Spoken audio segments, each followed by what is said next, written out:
Hey, there we go. Good morning.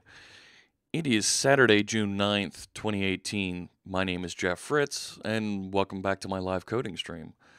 Um, Gosh, we had a lot of fun yesterday doing another F-Sharp Friday. I continue to go through those tutorials and read and learn about a different programming language, something that I'm not used to. And it's great learning and growing, you know? So thank you everybody who joined us yesterday for that. What do you think? I've got a couple new splash screens that I started using here right at the beginning. Let me know what you think. I spent a little bit of time trying to get the animation right, and I actually put the chat room in the middle of that splash screen. So if you wanted to say hello or chat or anything, it would be there in the video right from the get-go. Let's start up some music in the background here. Today I'm going to play another song from Music to Code By. I believe this one's called Chartreuse. I really enjoy this one. So once again, this is great music to hang in the background for us. That'll keep us focused, keep us on task, designed to get us in the flow. McNerdius, good morning, and stand by reloading. Was there supposed to be something in the middle? The chat room was in the middle, actually. Was fun indeed yesterday. All right. And Tagaron says, good morning, good afternoon. Nice new branding. Cool. Only the middle gray surface should get something in it. It does. It gets the chat room, just like the chat over here. It ends up in the middle over there. So, and there's Moz. Good morning. We're actually going to be reviewing a couple of pull requests. I took a peek at our project repositories here, and I saw a couple of pull requests hanging out there. So we'll take a look at those and get some feedback and get some improvements into the projects. And then I want to spend some time today talking more about dotnet-global-tools and walk through this .NET samples tool that I'm building. Can I push the scene back up for a minute to see if it was working? I saw nothing. Certainly. Certainly. So if we go over here. So go ahead and key something in there. You should see the chat room up here. Hello? No, it's not appearing. It's... Now that's weird. I'm seeing it in my preview, but I'm not seeing it in the...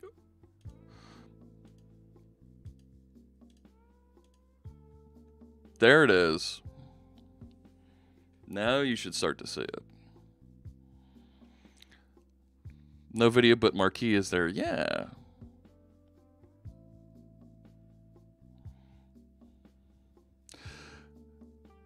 So that way you'll be able to chat, and we'll be able to see it here on video before we get started. And we've also got a couple of messages that'll go by on the top there.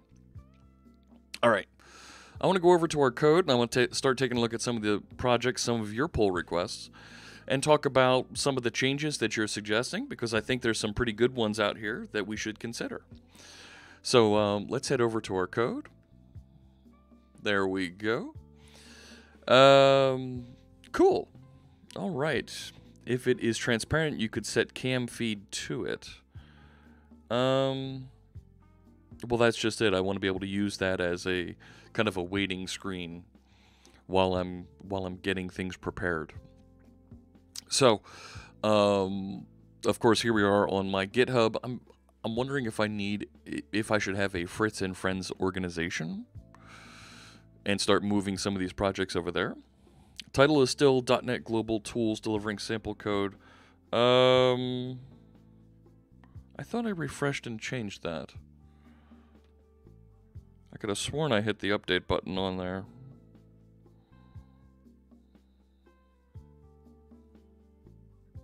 Oh, shoot. All right, hang on. Because I was working this morning on a couple things here on the stream, and it looks like I didn't. Actually, no, that is the title. Yes, that is the title I wanted, because it was F# Friday was the previous title. So that's right. We're good on that. So we're going to do these pull request reviews, and then we'll go over to our global tools. So I was right. Ha-ha! Okay. If having cam feed if activated. What do you mean, Janesco? Give me a little bit of what that means.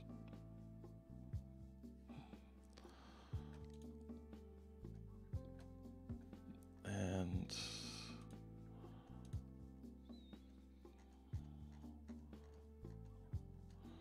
oh, look at that. All right. Okay, I'll stop fussing over my setup.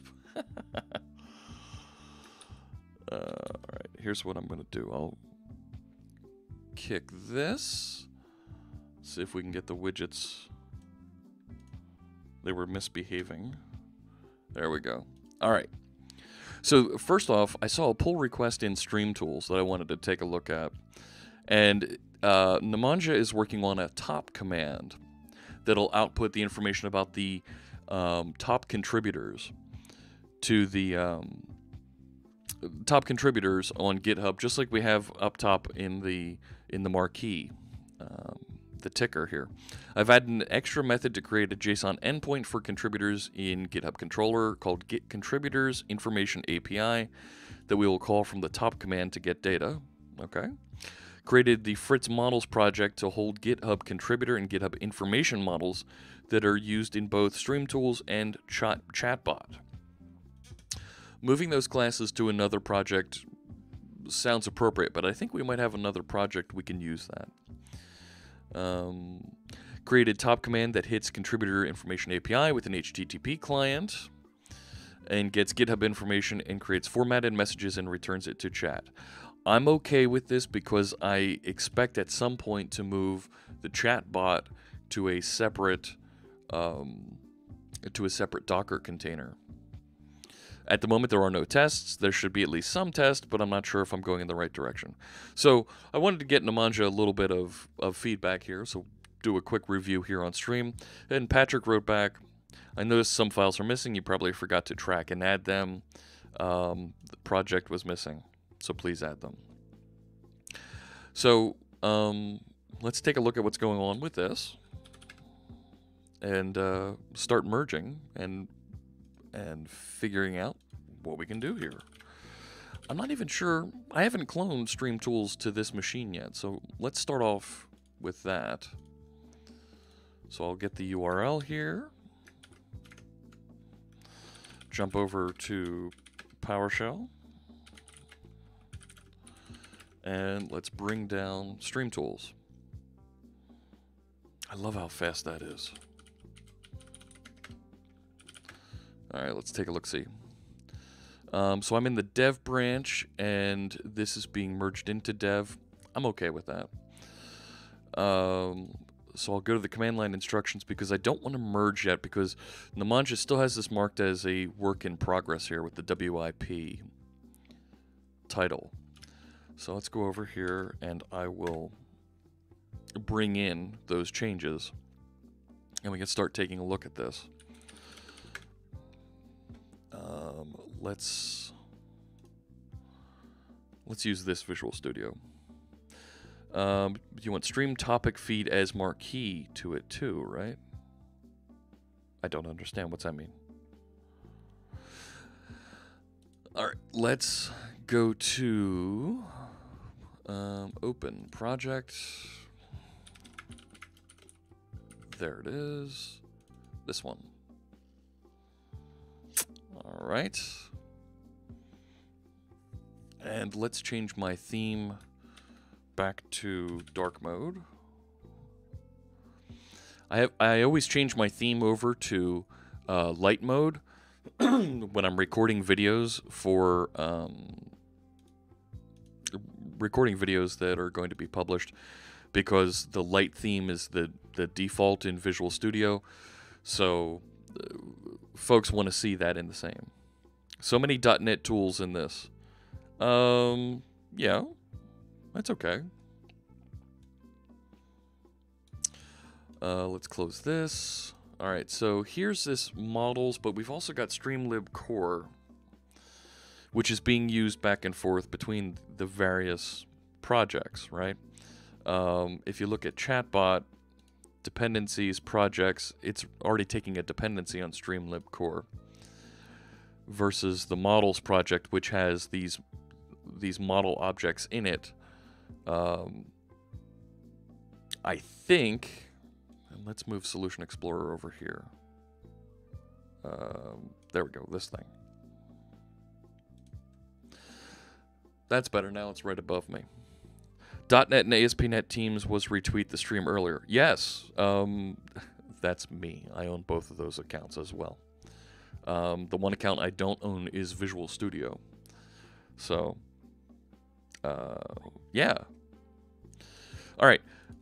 So what I think I want to recommend is that we create a models folder in Lib Core and copy these two into it, right? And the chatbot command that he had created was top. So there's top command. All right. So it's going to take in a stream URL. When it's executed, create a new HTTP client. And make sure we get an appropriate value, deserialize it, and then send that message back. I think we need a using statement around here so that we properly dispose of our HTTP client. And then I think we'll be all right. Yeah. So I'm going to send those two comments here. I like that you are moving the GitHub models into a separate project, but I think we can reuse the, what is it called? Let's make sure I get the right name. Streamlib.core.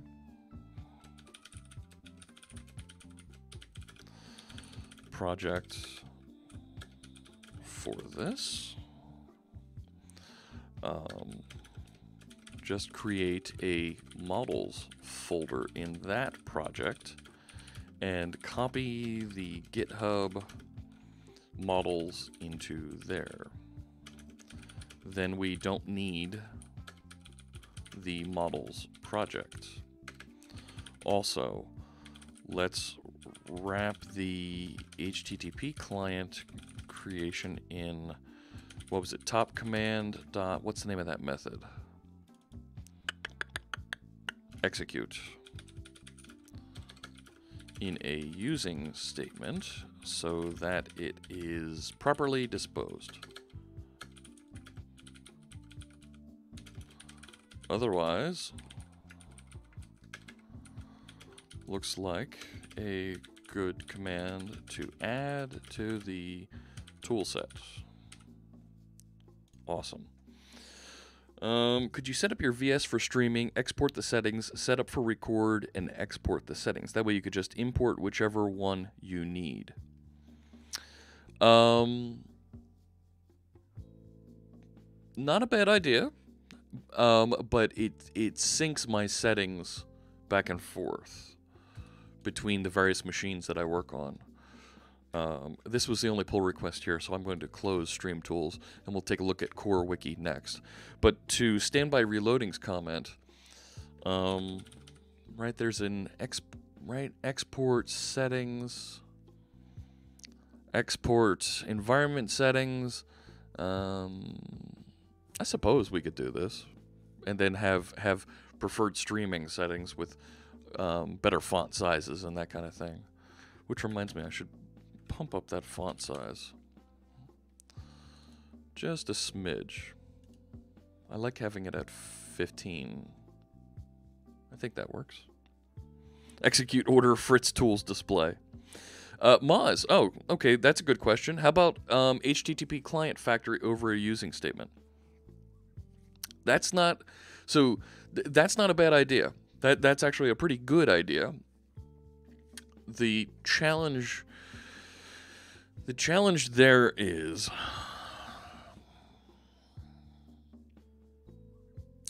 let's take a look at how these are instantiated, right? Yeah, it's only referenced here.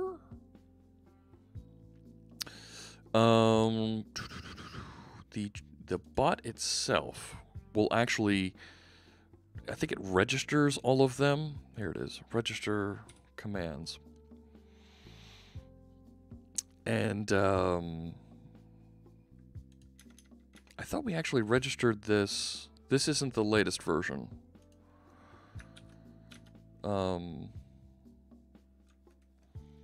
It registers it with the dependency injection container. Let me go back to Stream Tools. I believe it was in our scoreboard repository branch. Power tools present on. Yes. Enable VSLS. Register commands. Where is it? No, wasn't in there. In one of the branches, I don't think it was HTTP capture. And I forget what... Oh, yes, here it is. Here it is. And I need to start reconciling branches again. I've got branch creep. Services add singleton. So, yeah. Right, it registers each of the commands. So it would start... Yeah. It would start the command, and we should be able to pass into it then the HTTP client factory. Yeah. So that's not a bad idea. One thing for Azure SignalR service, you can use it even your ASP.NET Core project runs in AWS. Yes, absolutely, it does. I'm running locally though. So I could use it, but why? Right, I'm only bouncing off of my one machine here. You know what? I'm gonna take a new issue here. Merge HTTP capture. After merging HTTP capture branch, should add HTTP client factory to the constructor of the top command. And I'm going to take this as an enhancement. So we can do that. Stream tools. Yes, Captain Craft. And I need to fix that response from Fritzbot. I would love to do it as a PR. Well, the other PR isn't merged yet. So you're kind of in a holding pattern. But I appreciate it. Let's get the other. If I did merge this now, why wouldn't I just finish merging all the way up? I want to get to our other projects, but yeah, let's wait. Let's give Nemanja a chance here to finish his PR, and then Maz, you can certainly put your name on the issue here if you'd like to do that. But I've got to do the merge as well, which now has me thinking, what's the difference between those two branches, between dev and HTTP capture? Because it's been a while since I've looked at it. Make commands conditional in order to, oh, okay, and then here's what Jobun put together. Yeah. This is a really good branch to merge.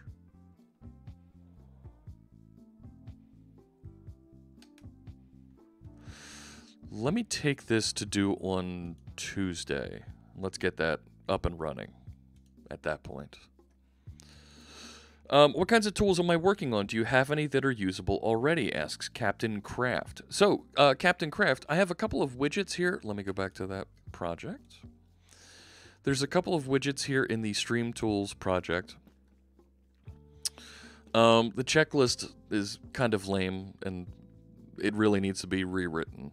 But the followers count that you see in the top corner up there, just above the chat room, that's an API that will load up from Twitch and populate that for you.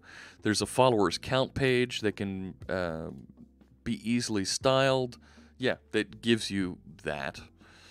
There's a followers goal meter that it builds that looks like... Oh, nuts. Come on, show me the... Wasn't there a raw button that used to be here? It contains errors. Oh. Oh no. I could show you what this looks like. There we go. So there's a follower goal meter here that you can set up with however many items you'd like. My follower goal. And it'll run off of Google Fonts if you have it configured, and evidently I don't right now. Goal, and I can set the current value. Let's set it to 50. And it'll automatically actually set the contrast, but you can make it a gradient with any number of colors. And it'll automatically do that gradient for you. So if I set this to 98, right, I can add lots and lots of colors in here, have it end at like a, let's have it end at a red, right, and it'll automatically do that cool gradient. So there's the follower goal there with some documentation. There's a current viewers little widget that'll pop up and automatically update for you. And I've also got this GitHub contributors information marquee, just like you see up at the top. You specify a CSV of GitHub repositories, and it'll go fetch that information and give you like a top 5 contributors. So in addition to those, there's also a bot that runs in the background that answers questions and does a couple things. I did transfer my secrets, and they are running. I actually copied the exact same folder over, but I'm not sure why it didn't pick up the Google Play yet. I'm wondering if my token expired and I need to renew my Google Play token, my Google Fonts token. So that's some of the things that I was working on. Now, we've got a couple projects that are kind of in flux here. Oh, and this supports both Mixer and Twitch. So you can choose to use one or the other or both, and it will actually aggregate across both services.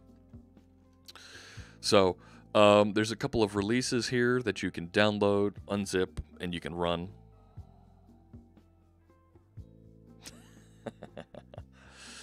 All right. Let's see here.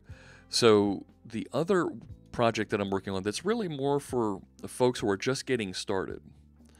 For stream topic ticker, I was thinking it'd have an opaque value for transparent to lower third scroller designed for stream. We could do something like that. Captain Craft, thank you for the follow, and good morning, Steve. You're up early with us today, Steve. Did you see, Steve, your arch rivals, the Golden State Warriors, won the NBA title last night? Steve. So sorry to hear that. Okay. An opaque value for transparent. Yeah, we could do that as well. We could certainly do that. That's just another CSS value. Sure, for the background. I've actually been speaking to our friend Fierce Kittens. You saw her a while ago, about a month and a half ago, on stream with me. She's going to do a little bit of UI design for me, and we're going to move some of the social media things up at the top and the follower count to right underneath me here as kind of like a nameplate, so it looks like I'm behind a podium. How long have I been streaming? It's rare to see programming streams that have 50-plus viewers. Captain Craft, I started streaming in November. I have an archive available on YouTube if you want to check that out. That's the wrong URL. Rats. There it is. Yesterday we had upwards to 90 folks here in the stream with us, learning about F#. So every Friday we do F# Fridays here. I like to work in the mornings. Folks are at work, they're kind of focused on some of these things, and they can kind of have things open on the side and tune in when something interesting happens. Yes, Ace Flames here. Very loyal followers. Thank you very much, everybody. But Captain Craft, I also like to run workshops. We ran a workshop in May, all around C# content. Various levels of C# content for folks. And you can check out, I've got a playlist here for you that has some, ooh, look at that hair. Now you know why I wear hats on every stream. But I have some experts in .NET, in C# development, even the C# language lead, Mads Torgerson, join us. And we had 150, 160 folks joining us in stream to talk about and walk through some samples and answer questions. So I'm glad you joined us. You know, let your friends know, you know, that may be other programmers. There's actually, I don't have it open over here, on my Discord. I have a Discord if you want to chat, you want to hang out when I'm not broadcasting. There's actually a C# guild that folks tune into. It isn't in my wheelhouse, but I like to check out programming streams. That's okay. Fierce Kitten's able to co-create the social media cam widget. Let me come back to that in just a second here. I'm streaming live coding right now on... I need to start posting this to the C# guild over here. Twitch TV, C# Fritz. There we go. All right. I did understand about F#. It looks like an obfuscator for C#. No. We'll start doing some real coding, some real application development, and we'll learn a little bit more about F# as we start doing some real, right, application development, and we can get our hands around it. It is more functional, yes. Well, Captain Craft, you know what? I like tuning into Node developers and watching them because JavaScript isn't something that I typically do, but I tuned into Node Botanist the other day. And let me make sure I get the pronouns right. They, Node Botanist prefers the pronoun they. They did a great job walking through and showing how to do some of the same GitHub API work that I use here for the ticker using Node. So that was cool for me to learn and see that side. I just saw you struggle as much as I did. We all struggle at the beginning. We all do with a new language. We're getting there. But Fierce Kittens is going to create a little video that'll sit here that will have, it'll be nicely formatted, fits in with my theme here. It'll have my social media stuff, and it'll have a blank space where we'll be able to just grab the followers count and the viewer count and put it right there. Right here. As I look more drone stuff, the Parrot drones seem to have Node.js SDK only. Yeah, that's... okay. Hey, whatever.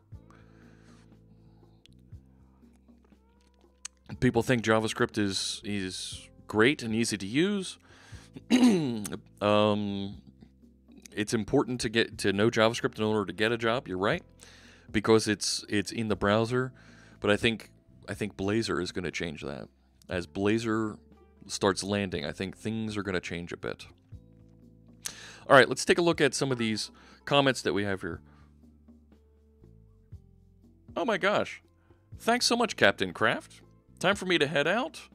Good to meet you and find the stream. Thank you so much for that cheer, but Captain Kraft, here's what I'm going to do. I like to match all of our cheers and subscriptions, and I'm going to turn that into a donation to our friends at Girl Develop It, who support women and underserved minorities, so they can learn how to code just like we are. Thank you very much for your support, but let's together grow our community and help other folks learn how to code too. So thank you so much for that. I really appreciate it. And we'll make you number 2 there on this month's cheer list. Very cool. All right. There's some folks over here. Da-da-da. I get paranoid when I see my Twitter notification count shoot up. I totally would program C# code that hook to multiple drones. Yeah, that would be very cool to do. And I think you may have seen at Build, Microsoft is trying to make that type of that interaction available for folks. All right, let's take a look at some of the Stream Tools changes here. CoreWiki, right? Now, CoreWiki, this is a project that's building a very simple wiki that we're going to enhance gradually and show new features here. And the last one that we're going to look at, a PWA NuGet package, we want to turn CoreWiki eventually into a progressive web app so that folks can install it like a UWP application from the Windows Store. Shh, don't tell anyone. I saw a demo of that in Insider Dev Tour in Helsinki. Oh, very cool. All right, so let's start with this first one from Parathon. During the merge of a newer PR, the following line overwrote my previous edits. All right, so we have a layout issue here that we need to address. And this looked like it's just... yeah, it's just a formatting of these classes. That's okay. I don't mind merging that at all. Thanks for picking up on that change and submitting a fix. I appreciate the attention to detail. Awesome. Love seeing that. Next one, added typed application settings, and this is from Moz, and I think Moz is in the chat room, right? Oh, it looks like Moz wandered off. Oh no. All right, let's take a look at this. It changed how the base URL is loaded from applications settings for the RSS feed cleanup code that was added with RSS feed but never used. That's good. It's I don't like having dead code laying around. Updated discuss comments to use the newly typed app settings. Makes sense. Marked the publish date time and article as hidden to IntelliSense. So it's harder to misuse. I think misuse should be whatever. I'm not going to be the grammar police. Looks like this file had spaces in it. When I save, changes were tabs per editor config. All right. So let's take a look at what Moz put together for us here. So I'm going to copy that, and I will Oops. That's what I wanted.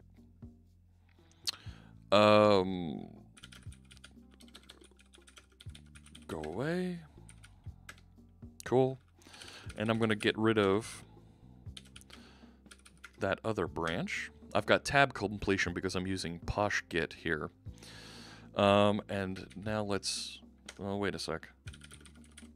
Let me make sure I have the latest because I did that merge. Actually, I should be in CoreWiki, shouldn't I? There we go. Alright. Now I can do the git pull and we should see it. Alright. I gotta remember to change context between projects. Alright, so we're gonna create a project here for Moz's changes. So remove the HTTP context completely. Some changes in startup and the RSS provider. We're not all native USAians. Agreed. Completely. And I try to be sensitive to that. I hope so. Having popcorn and coffee for breakfast is nice, right? No, don't do that. That's not... Coffee, yes. Have a cup of Good Morning America there. Are you asking that as a question? I have followed a few people who got into the industry without prior training, but each of them spent as much as a year learning on their own and then just applied for job after job. DJI has an SDK in C++. Cool. Oh, Moz is here. All right. I have some Parrot drones, not yet DJI. Absolutely. I very much appreciate the folks in Europe. I can't wait to visit you in a few weeks. N. Sagan, thank you for the follow. I appreciate that. The Insider Tour had popcorn for breakfast because it was in a cinema. Oh, no. Really? Really? Ooh. I'm going to ignore those because I'm going to change over to CoreWiki. Okay. So I want to take a look at the couple things that Moz changed here before we go and merge, because it was a significant couple changes here. Insider popcorn. Nice. Okay, so we removed HTTP context, and that was inside of the CoreWiki project. Okay. I mean, right? Let's make sure it builds first. And then we can come back and say whether or not. Care to comment on my remark regarding the name? Europe rules. Where else? Don't know whether Wiki is the right name yet. It's starting to look more like a blog engine. That's a very good comment there, Brave Cobra. I think you might be onto something because it is becoming more and more CMS, content management system-ish. Build succeeded, so I'm not concerned about that HTTP context. If this becomes Fritz CMS, I don't know. We'll figure it out. What the heck? What happened here?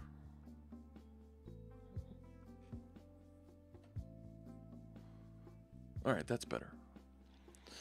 NinjaCat. You know what? I wouldn't mind having a NinjaCat emote for the stream. I need to figure that out, right? I have NinjaCat is my background, so that's kind of cool.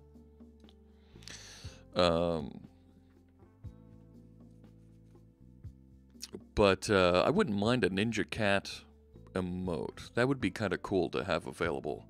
And I can't get any more emotes until, or maybe I'll replace the hat. That wouldn't be too bad. Yeah. All right. Anyways, I'm going to take a note on that. A NinjaCat emote. That would be really cool. Oh, SG Watt, thank you so much for subscribing. I really appreciated that with your Twitch Prime. You're going to get the C# bot emote, just like Standby Reloading has there. And I'm going to match that subscription, and we're going to turn it into a donation over to our friends at Girl Develop It. Thank you so much. Girl Develop It helps women, underserved minorities. Helps them learn how to code, just like we are here. For stream. Is the NinjaCat trademarked? I don't think it is. It might be, right? Let's just take a quick peek here. Oh my gosh, Jess Maybe. Thank you for the subscription as well with your Twitch Prime. We'll make that another donation. We'll match and donate over to our friends at Girl Develop It. That's fantastic. Of course, Twitch Prime, you get a Twitch Prime account for free if you're already an Amazon Prime account holder. You can just click through the Connect My Twitch Prime to Amazon Prime, and it'll get rid of the commercials here on the stream. And the pre-roll and the post-roll, when I start and stop, that Twitch puts in, you'll get a couple of emotes, like the C# bots that you have there, that some of the folks are showing. Yeah. Thanks so much, and of course we'll make that donation. But I don't think the NinjaCat, I don't think it's trademarked. I think it's open for folks to be able to use. Oh dear Lord.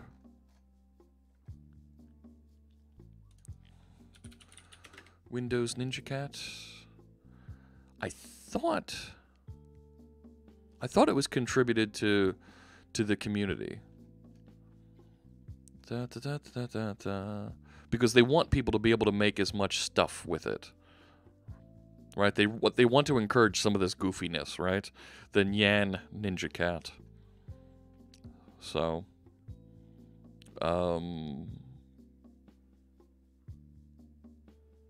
it should be available for anybody to use, I believe. I'll need to do some more research on this. Let me get back. I want to go back to Moz's code. So, removing HTTP context, I'm okay with that because it's not hitting anything. Now, you created a strongly typed app settings. Good morning, Program with Dan. Let's see. So app settings JSON is here. Dark Spore Star, thank you for the follow. And you created, is it over here? No, where is, it's under configuration, app settings. All right, let's take a look at this. So there's an app settings class that has connection, and it has connection strings and a URI, and then the comments with a comments engine that's local or discuss with an is engine local. That's not bad. Okay. Okay. I'm digging this. Okay. I like having the strongly typed stuff there. So then inside of article, there were a handful of changes. Let's go over to that's model article. So what changed over here?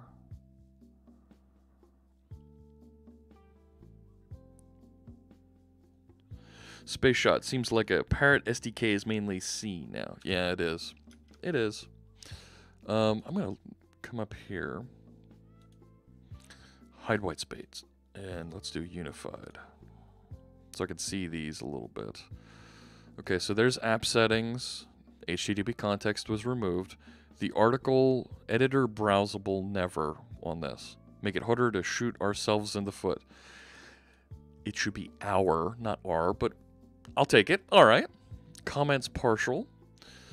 So injecting the app settings with an iOptions snapshot.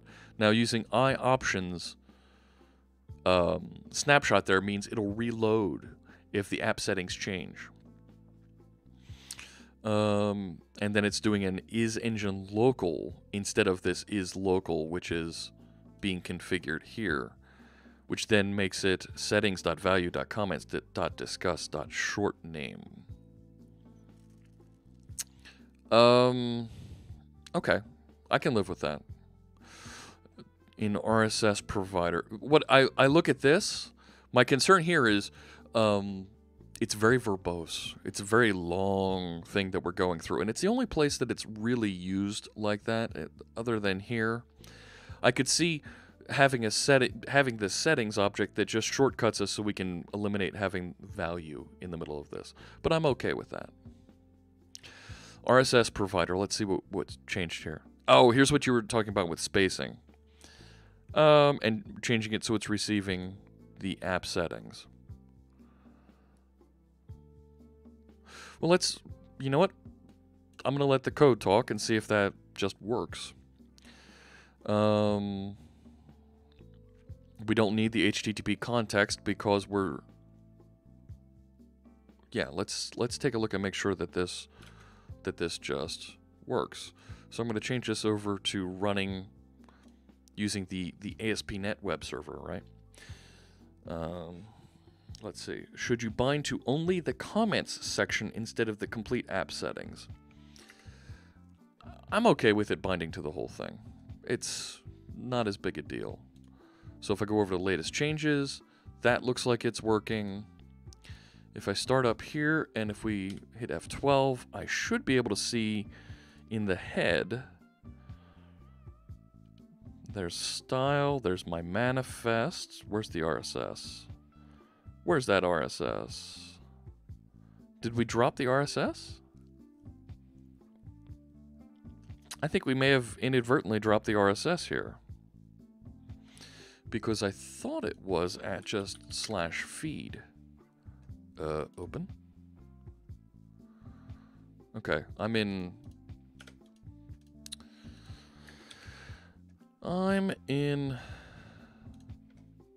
Edge, so let's do this over here. Yeah, so I do get the RSS feed, but it's not in... I think we inadvertently dropped it from the head. Right? That's a shame. We should fix that, right? The form for a new content is still above the list of comments. The form for a new comment is above the list. I'm okay with that. I'm okay with that. I think what might be good to do here, and Brave Cobra, why don't we make this ShowHide so that it's a link with maybe or maybe this is just the header with a ShowHide or an add. Maybe this says add new comment and it's a button that we click and it shows this area so it's not always visible. I definitely agree with what you're saying. How many browsers do you meet? Not sure how that happened with the RSS. I don't know either, Moz. I don't think you did it. I think I probably did it at some point. Let me move this back over here. But I'm going to go into the layout. I'm nearly positive that this was me that did this. So let's go up into the head and let's let's add the RSS back in. So the RSS feed link, right? Right, what should it look like? Yeah. RSS link element. I want to make sure I get a good standard look for this.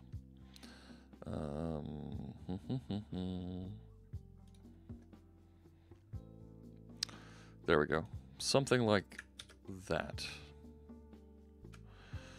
So I will add that. Let me add it before the manifest. And so here I should actually have the URL from our settings. And thankfully, thanks to Moz, see this? Look at that. This is me giving you credit here. Check this out. Huh? Is there a Windows dev box setup scripts? Yes, there are. There's a new dev box tool over there. 1 second. We can talk about that in just a minute. I'm going to use what Moz just gave us here so I can inject the app settings. And what I'll do here, if I look at app settings, let's just make sure. Yeah, so I can just use the URL directly. Shoot, I need that using statement too. I'm gonna just extend this whole thing. Put that there. Okay. And now I need app settings, which is under here. Like that. One of these. You know what I should do? Let's back off that. Let's back off that. I'm going to take...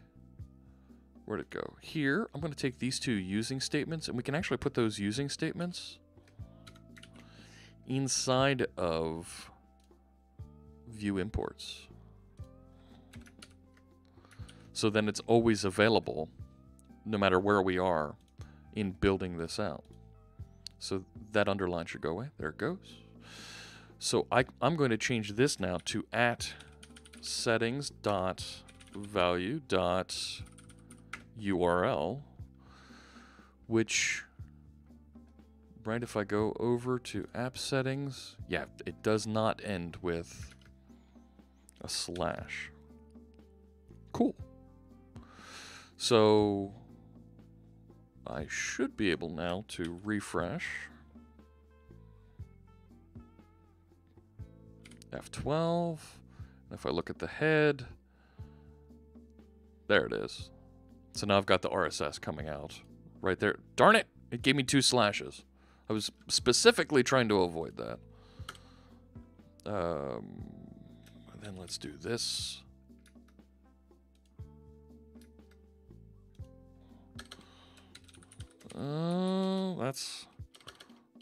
Let's do...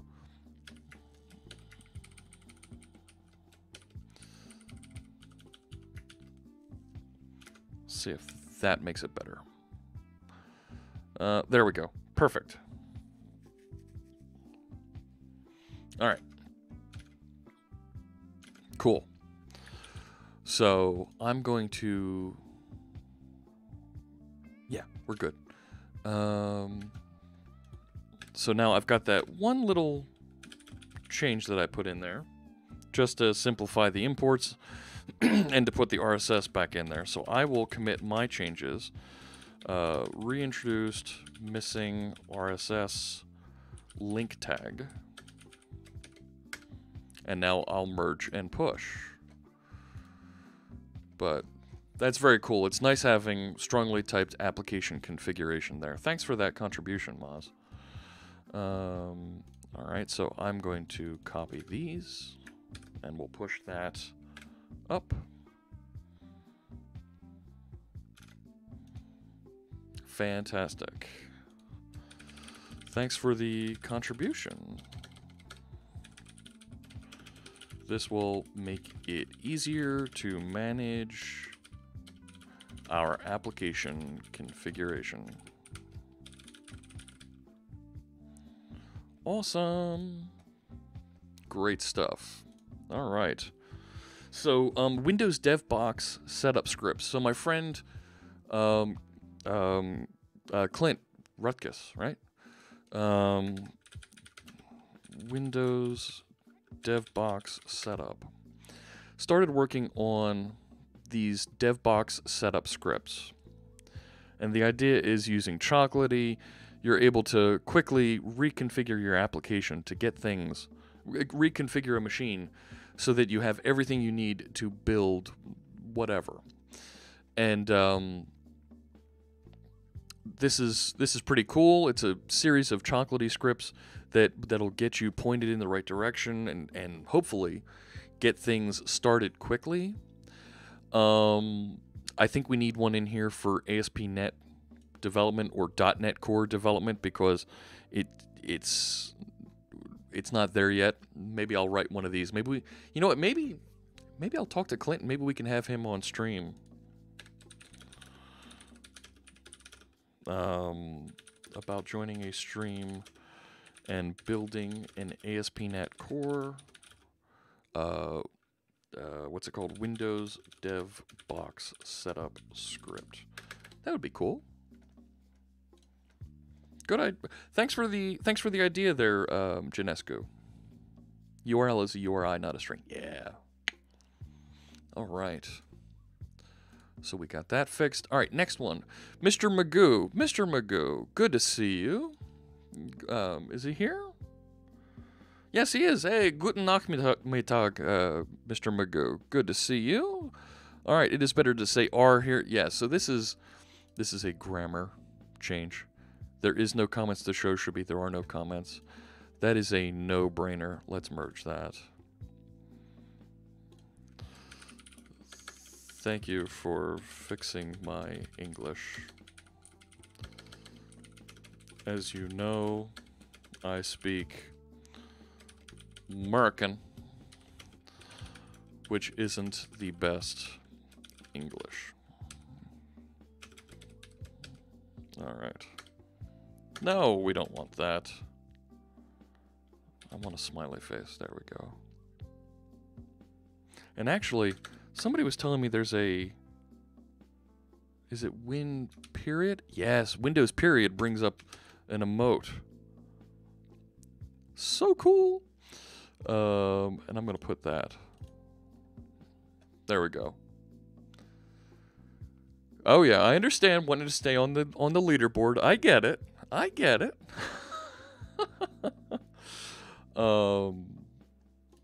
Let's see here. And it should refresh in a minute or two here, and we'll see updates up at the top of the leaderboard. All right, so that should go away. There we go. So now S&B. So this is interesting. Now our friend Mads Christensen. My English is good enough.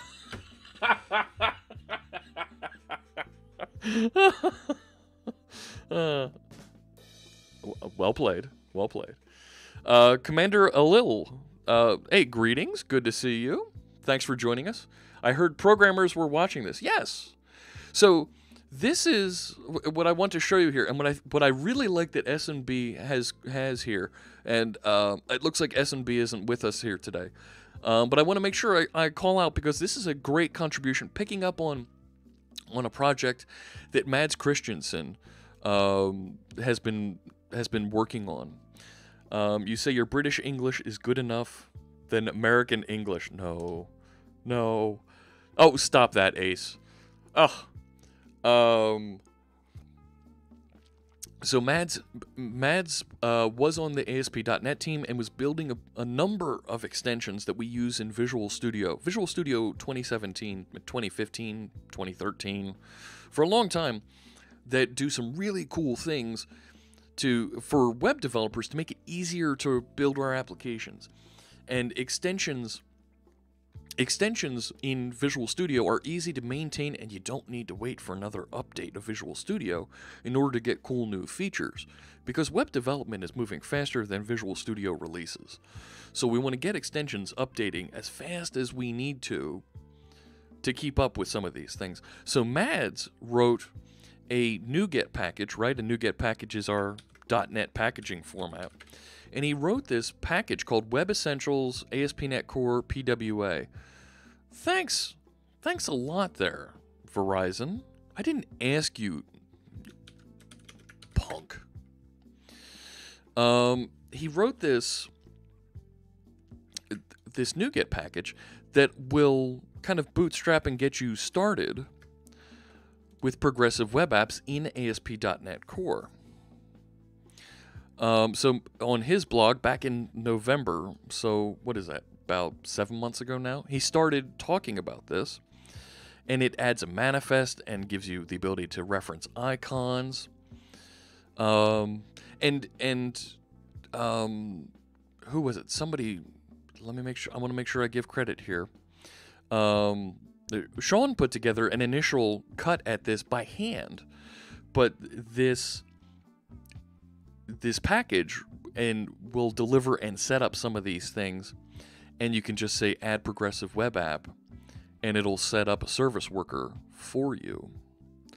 So he's got a project on GitHub where he's working on this, and he hasn't touched it here in a couple months, but I'm gonna about PWA NuGet package. See if we can have Mads join us and talk a little bit about this. But just adding this package lights up some of these features. Do I like camel or snake case best? I like Pascal case, right? Gotta love ISP snooping. Yeah, I know, right? Camel case. All right, that's okay. It's interesting that that's not part of editor config. So what SNB did was he brought the package in, and he showed a couple of the places where he's enhanced. And I really like the use of screenshots here to kind of make it clear what's going on. Is that the package to add annoying dialogues adds to the user's click count? No. That's the GDPR package that says, oh, there's a privacy policy here. Could not find a Pascal case symbol. Not a PWA fan. Let's dig into it a little bit more. I think there's something to it. Experimental features can be enabled using the following, pasting them into Chrome's address bar.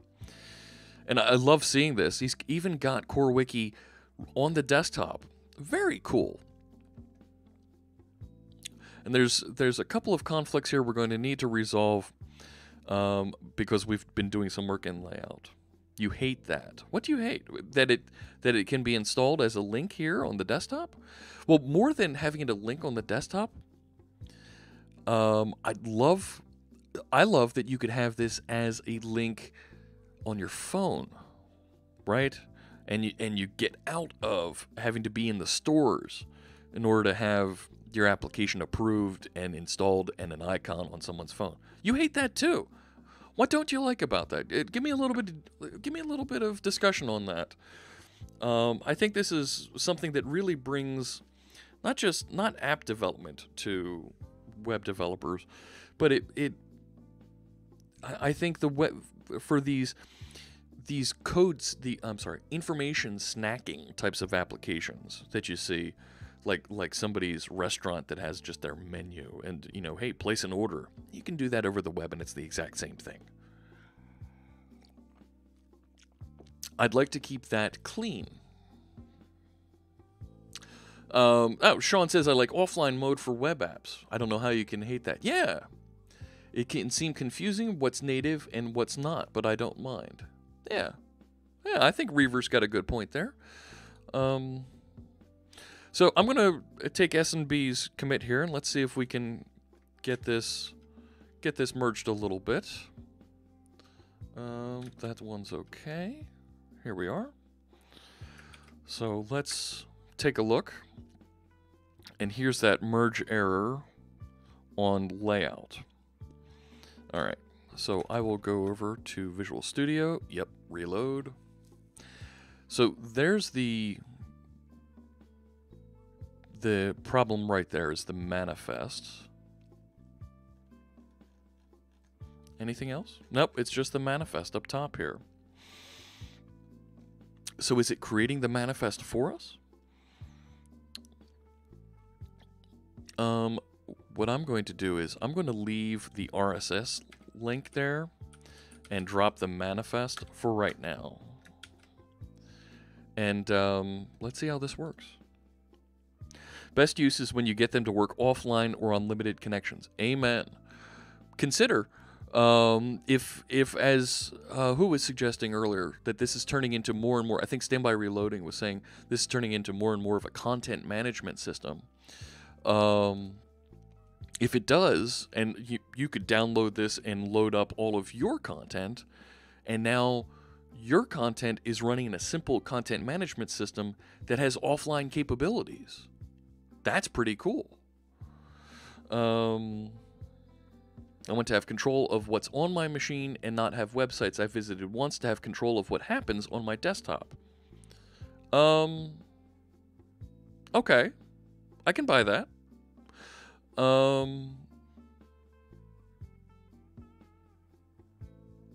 Yeah, right? I mean, nothing's saying you must install this, but to have a link that pops up that says, hey, this can be installed, it should politely decline and go away. So that looks all right.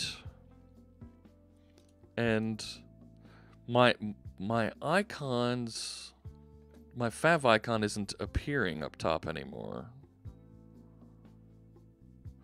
But did it drop the manifest back in here? There's the web manifest. Fantastic. I think for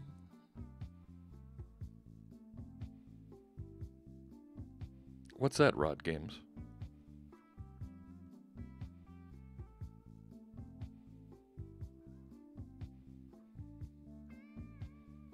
I'm not sure what you're doing there. Yeah, it could be a wrong window paste. I think you're right. Okay. When are advanced C# videos coming to build something enterprise-esque? Enterprise-esque. Yeah, we can look at that. We can... So, right... Does the manifest need to be above the icon links? I don't know. That's a good question. PWAs are tightly sandboxed, and you have to agree to them in the first place. Yes. Yes, yes. Right, did I lose? Let's stop this. All right, and let me commit that change. Merged layout. But let me go back over to dev. Not git run. Bad Jeff. Bad Jeff. I'm just going to .NET run it here instead of going through rerunning it in Visual Studio.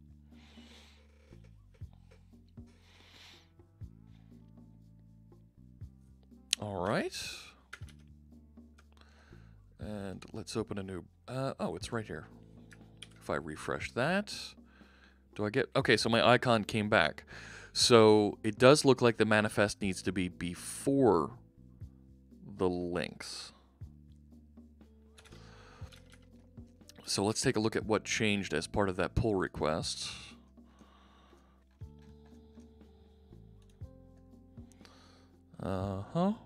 So remove that. And it's putting the manifest... And we didn't change any other files. But it's putting the manifest at the bottom.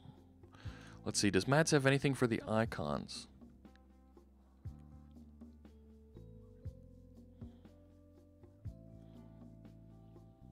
Meta theme color in manifest JSON. Just before the body end tag, you'll see a script tag registering the service worker. Okay. Routes to pre-cache strategy. Customizing the app manifest, customizing the service worker, caching strategies. Yes. I'm looking for icons. Can be any order in the head. That's what I thought. But I'm losing the icons.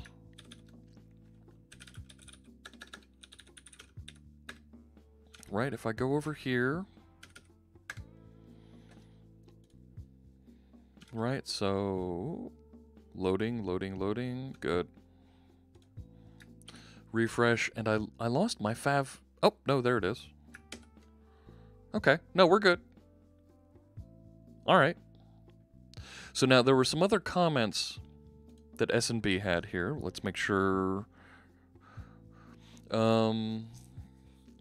If the following exception is thrown in production, unable to resolve service for ASP.NET Core IHTTP context processor, add the following line to config services just before, add singleton for IHTTP.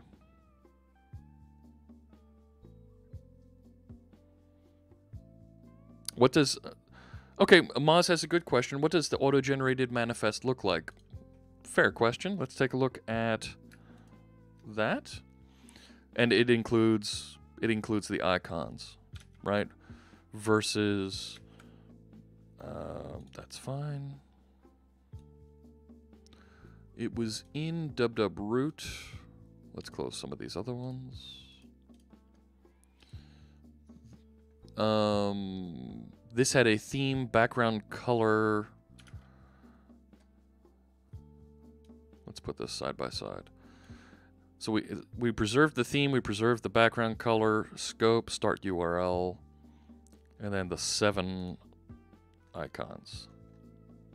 Cool. I'm okay with that. All right. Brave Cobra is pointing out search CSHTML. The using directive previously appears. Let's wander over there.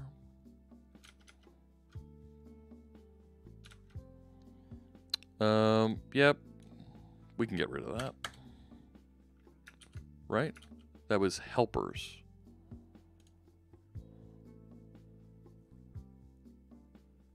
Yeah.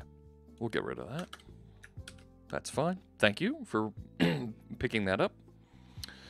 It's not available by default, and if you need access to it, you have to manually register it in the container packages, like Identity automatically did. All right. So I will go to Startup, and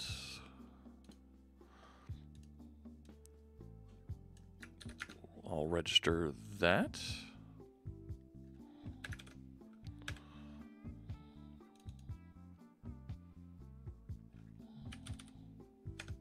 Oh, dummy. Wrong one. Right, it needs to be in there. There we go.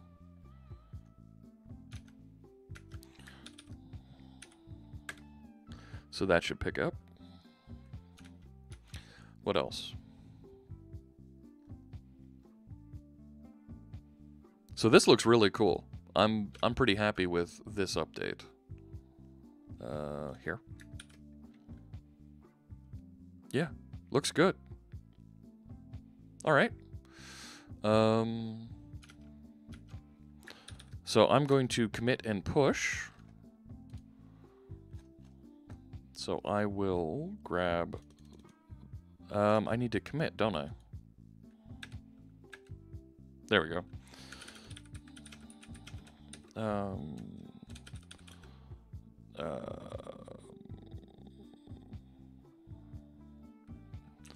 Fixed and merged compiler, fixed compiler warnings, let's say. Cool. Hey.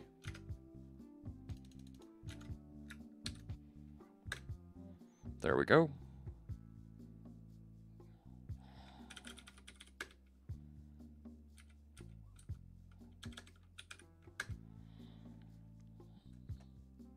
There we go. And we should see this. Yep, merged. Fantastic. This is a great ad. Thanks for the contribution. Cool. That's great. The IH is already added in Startup CS using the helper method. Is it? Where?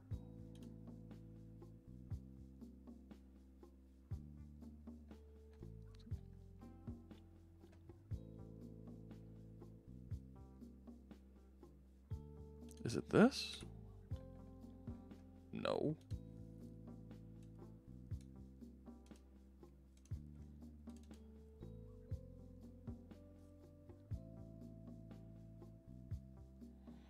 So, got now listening on 5,000 applications started. You need to register the certificate. .NET Cert is the tool you need to use. HTTP context accessor. It's injected up there, and it's added as a singleton. Yeah, it's working. You already did that.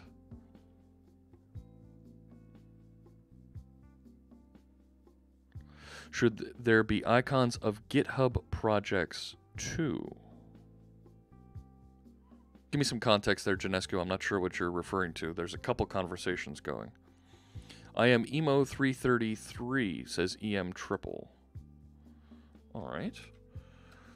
So that's merged.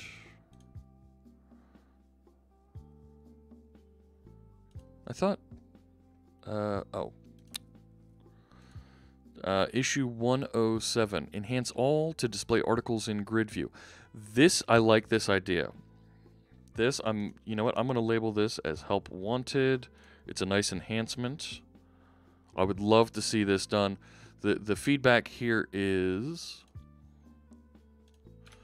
let's start this again.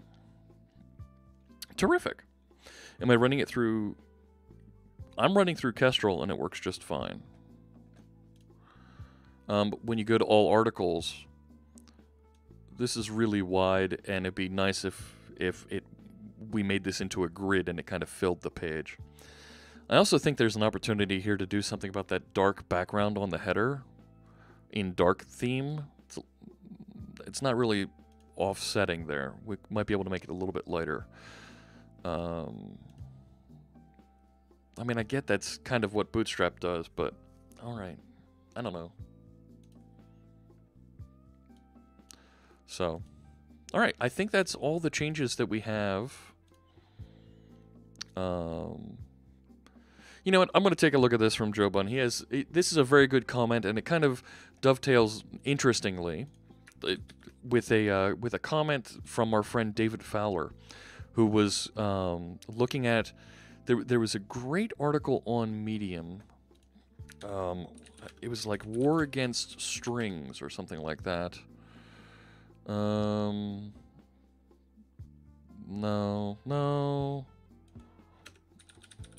And it was on Medium. No. Shoot. It was a really good post about how string allocations can really, I don't want to say hurt, but they can bog down your application. You know what, let's just go right to his Twitter, because I saw him. There he is.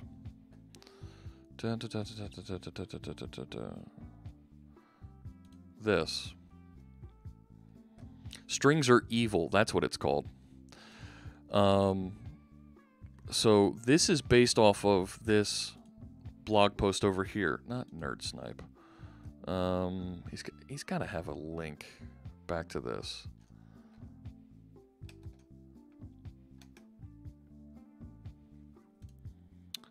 Where is it? Here it is.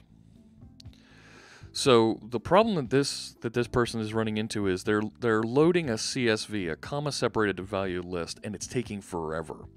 And when they run a little bit of performance testing, it's taken the better part of 8.7 seconds, and it's allocating 7.5 gig of memory. And it's crazy. So tons of Gen 0 garbage collections, and this is a great article going through and optimizing string use. And I get it. I really do. And our friend David Fowler said, well, wait a sec. We can do that even better now using some of the techniques that he's been working on with the Kestrel web server that have been optimized for reading strings faster. So he's now got it down to 5.8 seconds, allocating 13 meg on the peak working set of memory, but only allocating 16 kilobytes, and the garbage collector doesn't run at all, which is amazing. This is crazy. Yes, Brendan, it is absolutely crazy. So, you know what? I want to come back over here and let's take into account here. Joe Bunn makes a very good point here. Using string split allocates a lot of new strings, and that's exactly what they say over here in the blog post attached to this. And a faster way to do it is something like this to count the white space in between. So I'm just going to grab this code and go find that count words method, which I believe, where is it? I thought it was in like our article, in our article details, I think it was. There's the function to count those. Enkidia, thank you for the follow. I appreciate that. Where is it?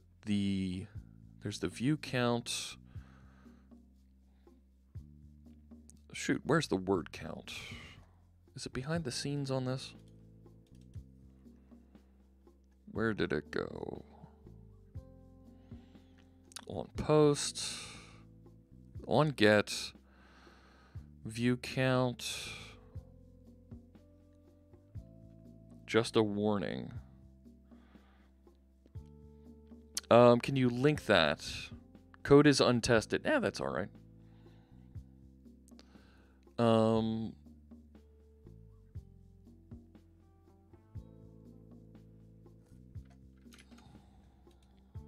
In pages, detail CSHTML, calculate read time. Yeah, I was down in here. Where was it? I created a functions block, I thought, for calculate read time.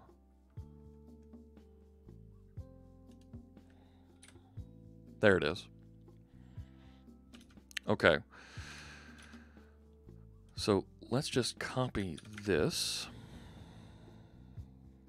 And there's calculate word count, and it's doing a regex. Ugh. And to do this. So if instead, right, so word count is 0. You're kidding. Yeah, we got to change these to vars. Let's change this to content.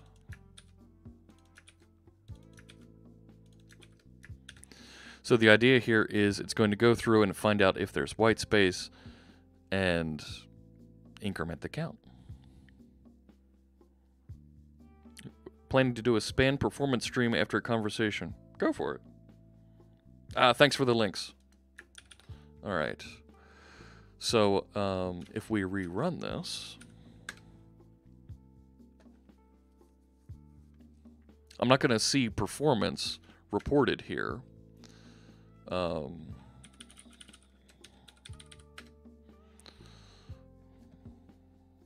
Right, but no problem.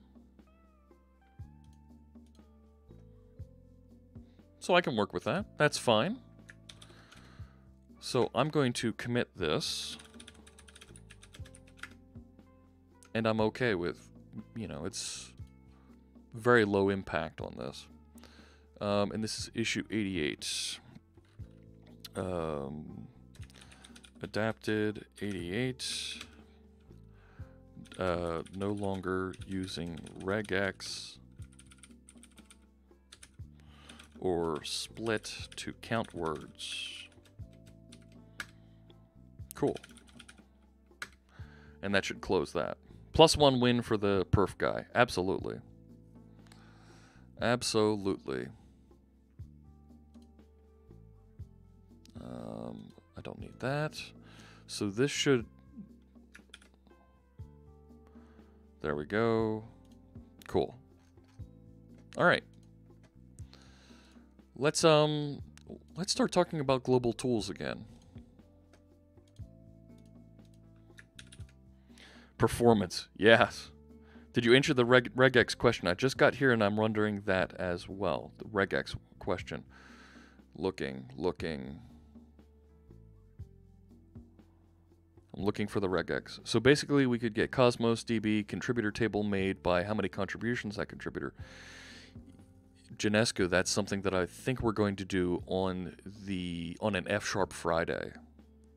Does the editor properly capture carriage return on line feeds? When I edit an article and add a new line, it gets added to the end, which is not what the user expects.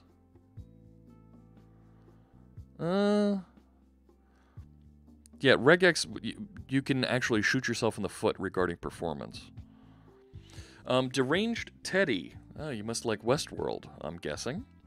We were tuning a very simple wiki that we've been building using ASP.NET Core, and I'm going to roll over now and start talking about .NET-global-tools.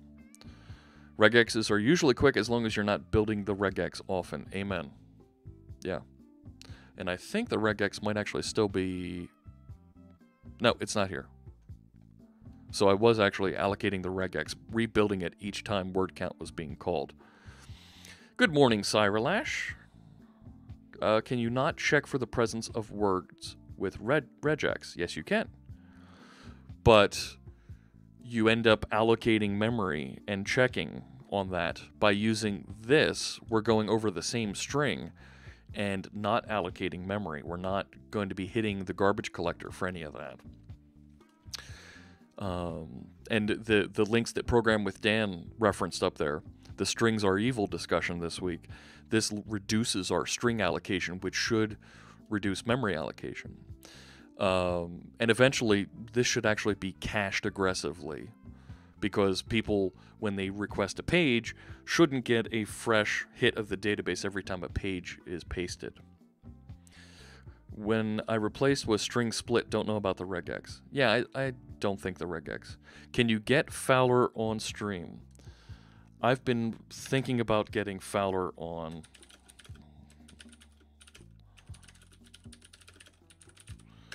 We could talk about Kestrel performance.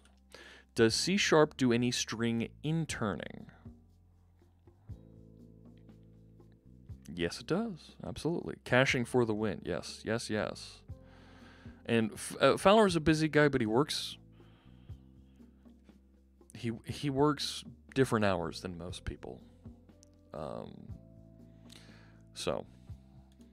Now, the other project, so .NET-global-tools. This is something that I think is something that we can talk about, and we as a community can really do something cool with here. And it can be done exactly how I want it. It will be. The only question is, are you the man to do it? Yes, I am, Walter White. Here's the deal. And I'm going to explain this briefly because I touched on it last time and I want to really get into this. Volume 80, you couldn't hear it? I thought I had Walter White up nice and loud. Let's make Walter White louder. It can be done exactly how I want it. The only question is, are you the man to do it? See that? All right. Yes, I am. There we go. All right. So, the idea here is, and I will explain.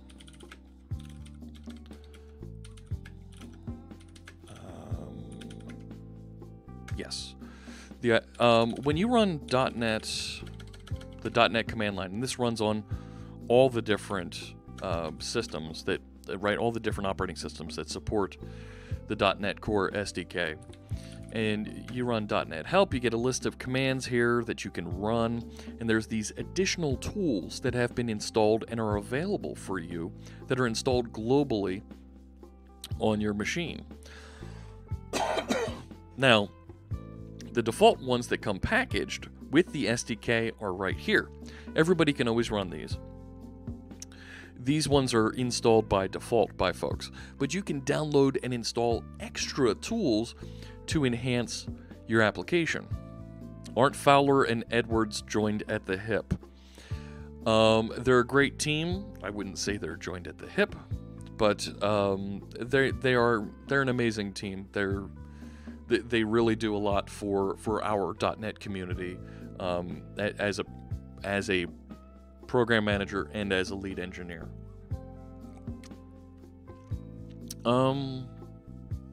Yeah, Brave Cobra, I think there's definitely an opportunity for us to have either, maybe both on the stream. So what I want to do here is, right, we always have the .NET new command here that will generate right? It'll generate whatever template that you want, and you can download and add new templates to the SDK, including one that I've already installed called the .NET Core Global Console tool. So this will allow us to build an application, build a project that will allow us to build a new tool to add into the .NET command line. So part of where I want to go here is we have samples. Microsoft has samples scattered through a bunch of different websites. There's workshops that are available that are scattered. And if you're not familiar with Git, maybe you don't have the tools installed for Git, and you're not comfortable with running a Git clone, you don't know where to find the release, you don't know exactly what's available, it'd be really cool if we had a global catalog of these things, and you could search and download and expand the sample on your machine and get started quickly and easily with it. This way, if you want to learn more about .NET, it becomes trivial to go fetch a sample, open it up, and start using it on your machine, right? And I think CoreWiki at some point would be a great sample for folks to be able to use to learn basic ASP.NET Core and start to layer on things like the RSS provider that we built. And now we saw today the progressive web app module that was added into it, and learn how to use those things. So what I'm building here is actually two projects that are going to work together. The first project is a simple website. It's got an API endpoint that is going to return a collection of sample objects. And I just mocked up some data. These aren't actually out there at these locations, but the idea is you'll have a command that you can execute, .NET samples music store, and we'll download and put music store on disk wherever you tell it to. Same thing with Nerd Dinner, right? And this should make it easier for folks to do these things, right? And get samples and hopefully learn, or maybe lift and copy, right? A feature that they can use. Now, I want to make sure I log an issue here, because I think it was Mordecai pointed out last time. It'd be great to be able to configurable catalog endpoint, right? It's great to have a default endpoint, but we should be able to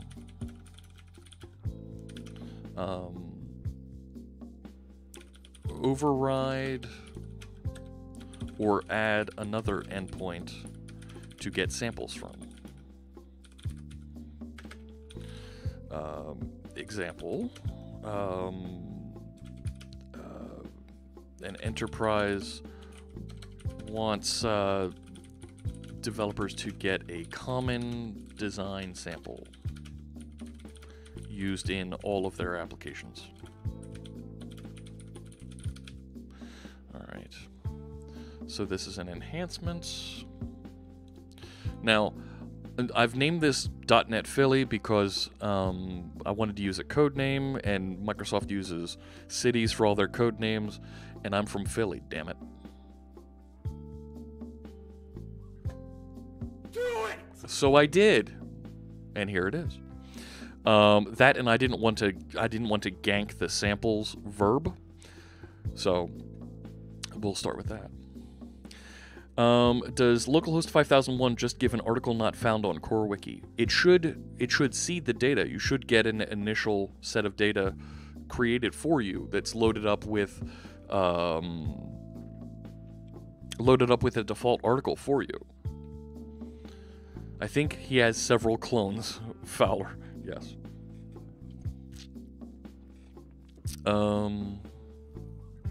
Okay. So I have this very simple endpoint, and I started writing. I have a third project in the mix here that has my sample class that has just these couple of fields that we're going to have. The home page is there, but not on the root. It should route to it by default. What are your thoughts on using GitHub projects for Philly? What do you mean by GitHub projects for Philadelphia? The city of Philadelphia, if you look at the tech trends in Philadelphia, you look at Technically Philly, you look at some of the, and I'm speaking specifically to the geographical Philadelphia region, there's a lot of very pro-open source technologies that are being used in Philadelphia. But by pro-open source, I also mean very anti-Microsoft, which makes me sad because I think ASP.NET Core is an amazing technology. It's number 3 right now in performance on the Tech Empower Round 16 benchmarks. 7 million requests a second you get out of Kestrel. We can't use that. It's not open source. Yes, it is. It's out here on GitHub. We can't use that. Okay, fine. But Justin, I think GitHub projects being used for Philadelphia is a good idea. I'd want to hear more about what they're doing there.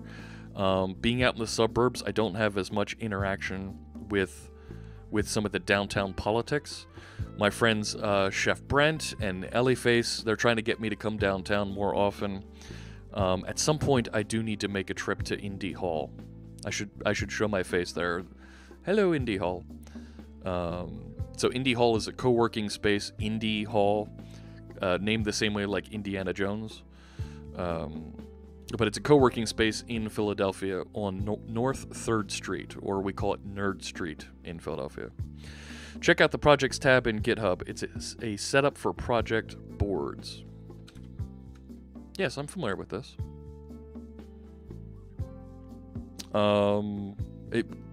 Are you suggesting to have folks join us and in our community and be able to contribute? I'm not opposed to that. I very much welcome it, and that's why I made this a public repository, and I'm going to work through and show you some of what I'm building for this here on stream.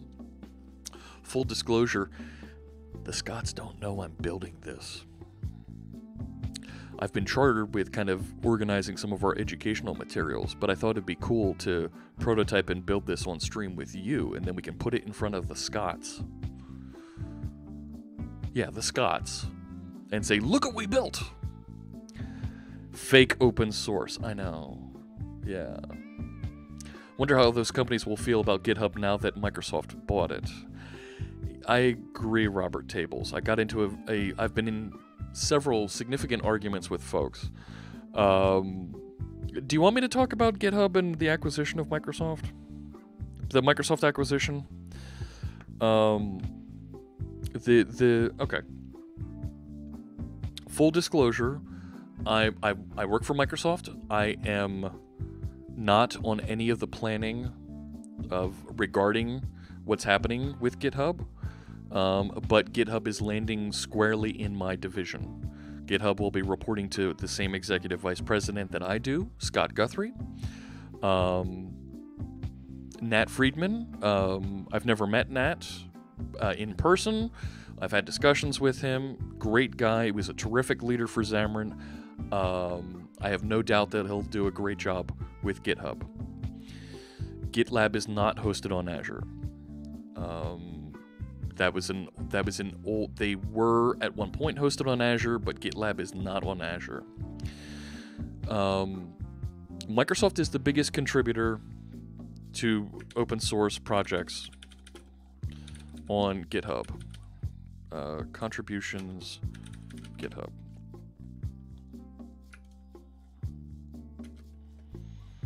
There's an update. GitHub releases a new one of these each year, but Microsoft is far and away the top organization on GitHub. It doesn't make sense for Microsoft to nuke GitHub, to treat it poorly, to treat it badly. There was a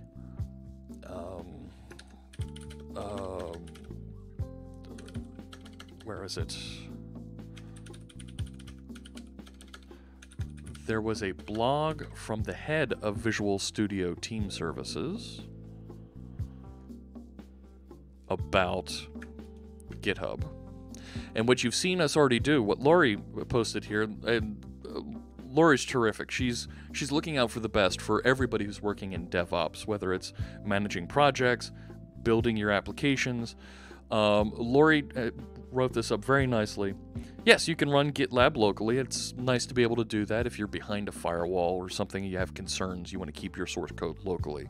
But as a software as a service, as a platform as a service out there, service as a service, sure, terrific. But there's already deep integration between Visual Studio Team Services and GitHub. And we want to, what she says here is we want to continue to enhance that. We want to continue to bring these great integrations that GitHub has. And we think there's an incredibly bright future. There's not going to be limitations that say, oh, sorry, you can't use GitHub because you're writing in Objective-C. No, that's stupid. That completely takes away from the value of this. We wouldn't have built things like Visual Studio Code and allowed folks to build stuff with Java or Go or C++ in Visual Studio Code. It's terrific. GitHub does have an enterprise offering as well. Yes. So the folks that are complaining on Twitter, oh my gosh, Microsoft, they're going to take my stuff. No. GitHub is going to operate, from what they're describing here, very much as a self-governed subsidiary of Microsoft. I'm not sure the exact business structure of it. Full disclosure, I don't know that exact business structure, but the intent is to have GitHub run effectively autonomously and receive support from the Azure division, what we call C and AI, right? Which is Cloud and Artificial Intelligence division, which that's Scott Guthrie's division that owns Azure, owns all of the developer tools like Visual Studio and .NET Framework like I work in, owns some of the Windows Server capabilities, owns Visual Studio Team Services, and now manages GitHub. There are plenty of screaming on Twitter. I wonder how many people threatening to leave are going to do anything. Lots of people have left. They are moving to GitLab. I'm keeping a very open mind about the acquisition. So consider, now I'm going to throw some numbers at you, Robert Tables.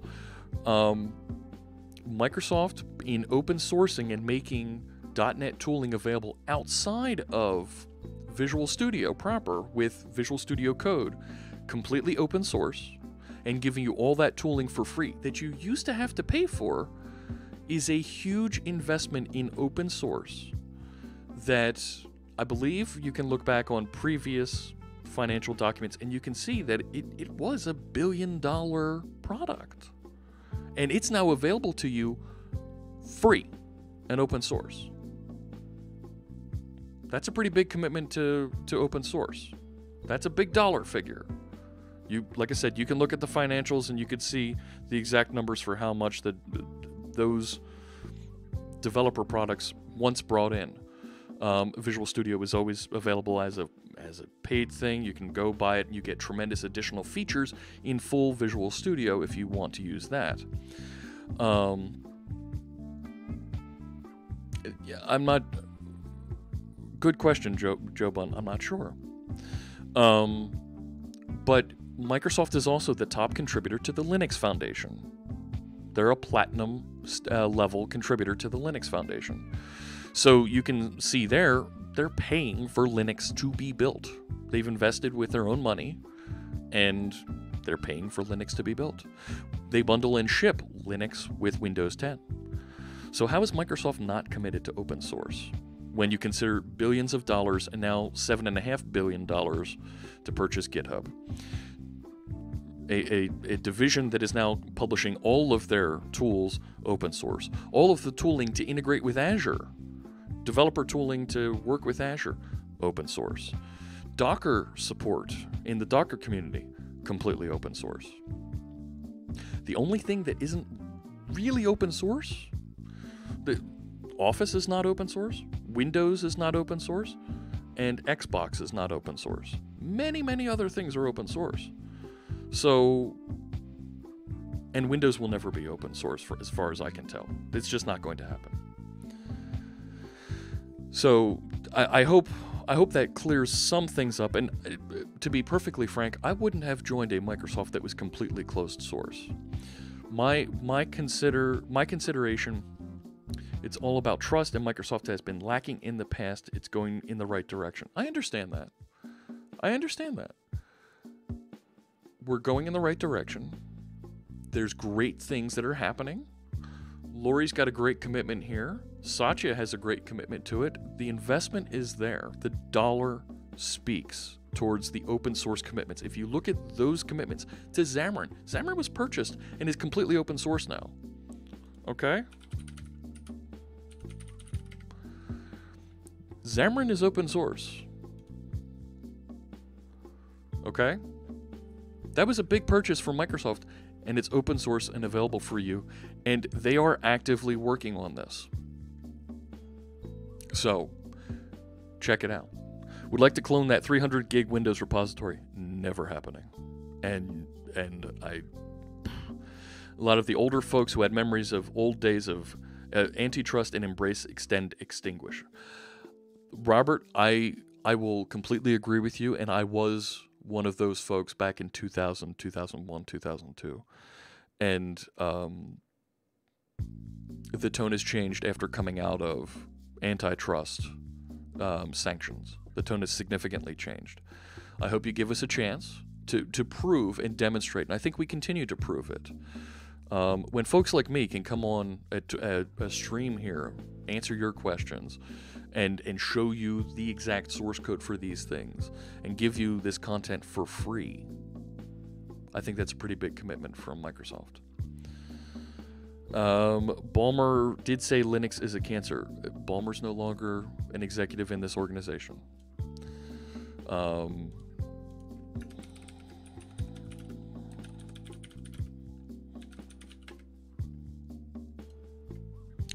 But at the same time, this guy says this. And that's the one that matters. Okay? So, trust me. If I were to show you, we mentioned David Fowler a bunch of times here. David Fowler works on a Mac laptop. So, yep. Was that Satya's involvement to turn the tables? A bit, yes. We need to change. C# Fritz and NoOpCat are my two favorite streamers employed by Microsoft. Yes. What a time to be alive. Thank you, Robert Tables. Yes, it's... I think we've got a good thing happening here, and I hope you see that I'm not pushing just Microsoft things here, right? Yeah, I'm using .NET, but I was using a Mac for the entire month of May. Some folks have said, and I'm going to put a stake in the ground now. I want to do this. After I finished Maze for Macs, there it is from Cyralash. I'm going to say it now. Mark my words. Here we go. Write it down somewhere here. Give me 3-4 months, and I think we're going to do Ubuntober. Huh? Ubuntober? What do you think? Let me know. It made me laugh watching people flounce off to GitLab because Microsoft only to discover GitLab used Azure Google Cloud themselves. Yeah. No, just no. What no? You don't like Ubuntober? ASP.NET team from the late 2000s were pushing for open source too, led by Scott Guthrie. Yes, and Richard Campbell has a tremendous story about that he tells. We need to find a better name. Okay, help me out with that. Help me out. Let me know, Cyralash. We can put that over in the live streaming repository. Any reason not to use Mono for better cross-platform support? .NET Core is a little bit better at it. Debian Timber. All right. Yeah. Okay. You like Debian Timber better? Okay. And is that's September? I don't. September we have .NET Conf. September we have Ignite. Wait till you see what I'm going to do at Ignite.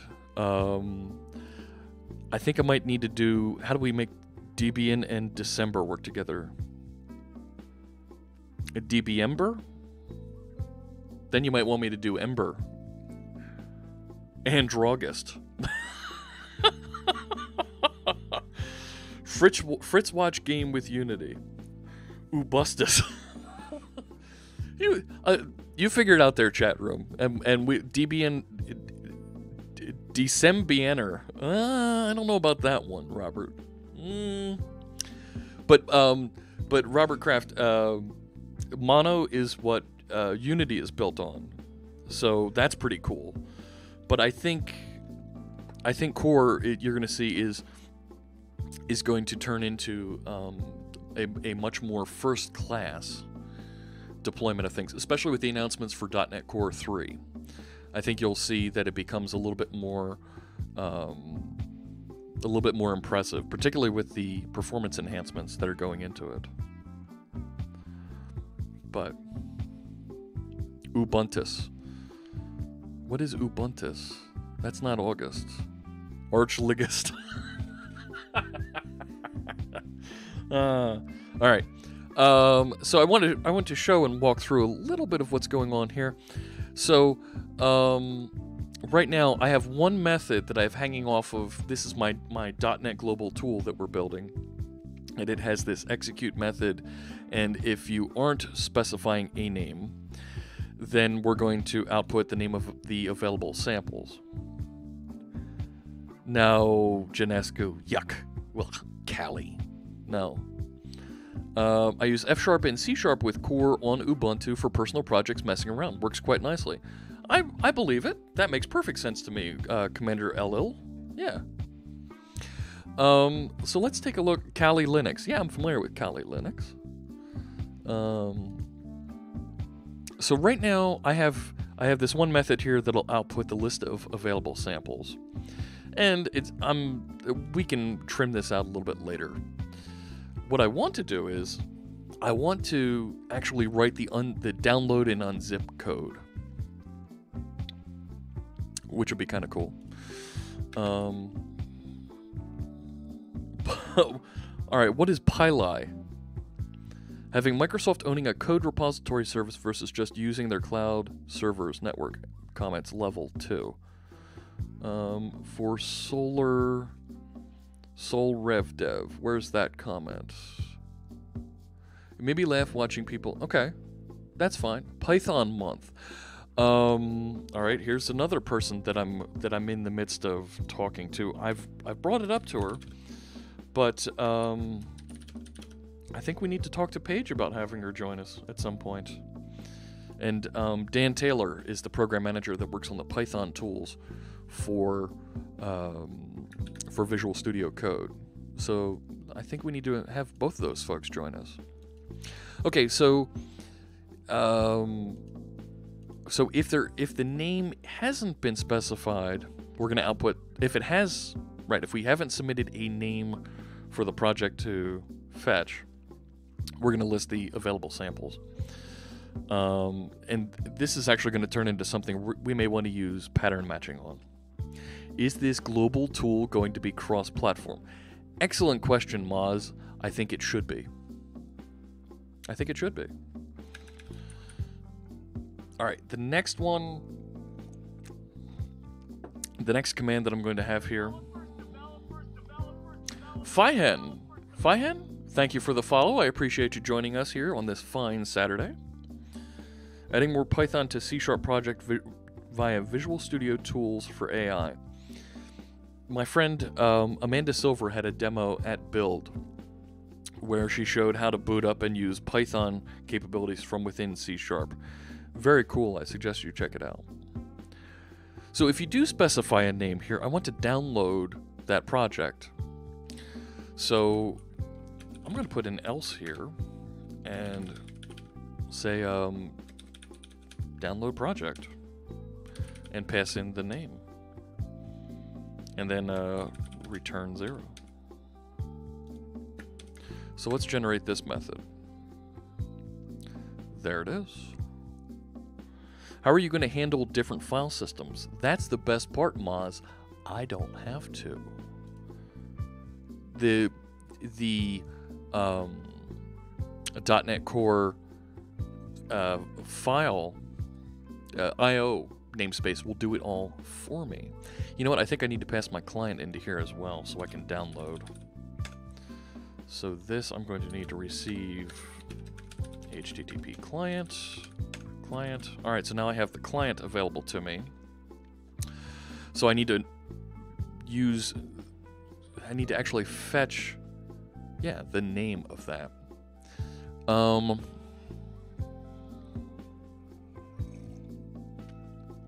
So what I think I need to do, right, when I output the available samples, I go out and I get from the registry, right, the list of samples. And then I think I'd want to go get just my specific one and bring it down. Please don't use HTTP client in a using, says Red Baron Stark. Why not? It should be a singleton.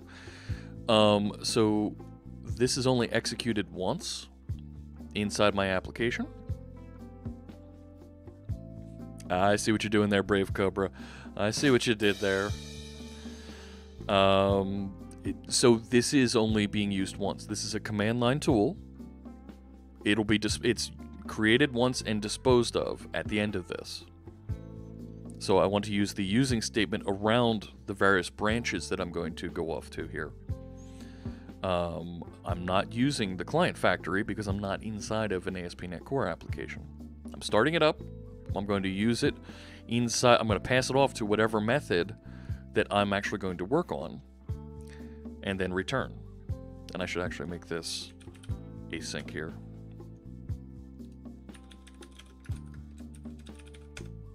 Okay.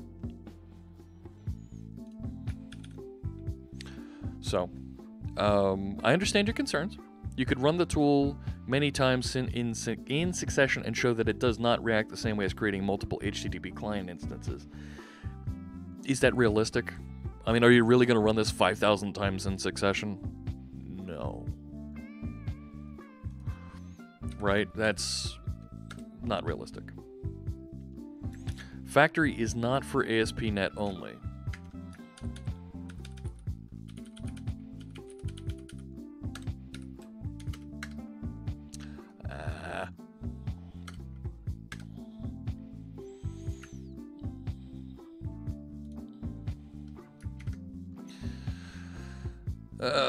Go here. It's part of ASP.NET Core. I don't want to bring in ASP.NET Core.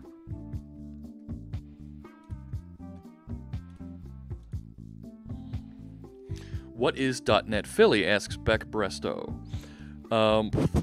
Excuse me. So I'm building. So this is going to be a little project that allows you to download sample projects and expand them and place them on disk, so you can get started and actually view and execute that on your local machine easily. Instead of grabbing the samples project name, because inevitably, right, knowing Microsoft and the marketing people, this will become Microsoft.programming.development.netcore.samples downloader and extractor, and then if it's Miguel who names it, 5,000. So I'm just giving this a code name to start. Just a name that I know is going to be thrown away. So, I need to change this back to task. All right. What's my background? I'm a longtime .NET developer. I have a degree from the Pennsylvania State University in Management of Information Systems. I'm a Virgo that likes long walks on the beach.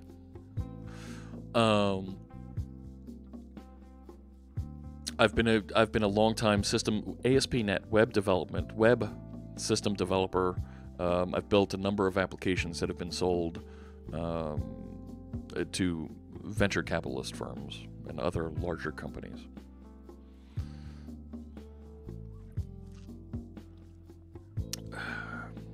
Nope. Chatbot command. Yes. That would be really cool to have that bounce off of.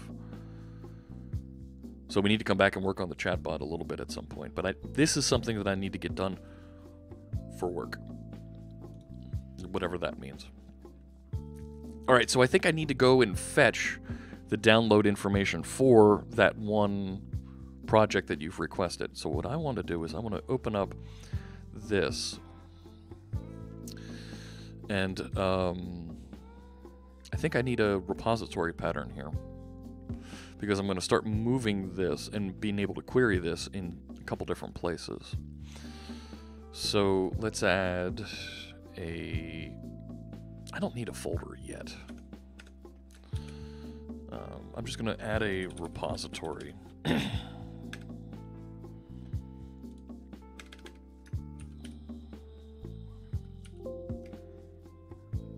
Right, what is it? I'm forgetting my hotkey to reformat.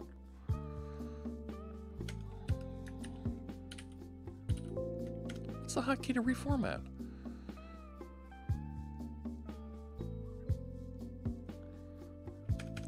Control ED.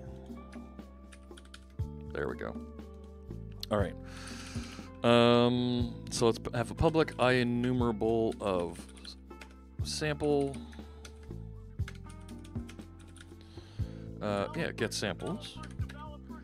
Ext stop code, please. What does that mean? Thank you for the follow. HTTP client factory is maintained by ASP.NET Core team, but does not have dependencies on ASP.NET Core itself. It has a namespacing thing. Okay. Program with Dan with the subscription. Thank you, Dan, for the subscription. I really appreciate that, and we'll match that and make it a donation over to our friends at Girl Develop It. They're helping young ladies, not just young ladies, but they're helping them learn how to write code as well, as we are here. So thank you so much for that. I'm going to make this just a simple, right, private sample. I'm just going to mock this up for right now. There we go. And then here, I'll just... thank you, QWERTY, for the follow. I appreciate that, and I look forward to seeing you in the chat room. And then I'm just going to create another method here that will return a single sample based on the command. So what I'll do is I'll say, and I'll use a little bit of link to do this. I'll be able to say first or default. So I'll use this predicate notation and say s command equals command dot to lower invariant. And actually I should do like this, right? Yep. And then say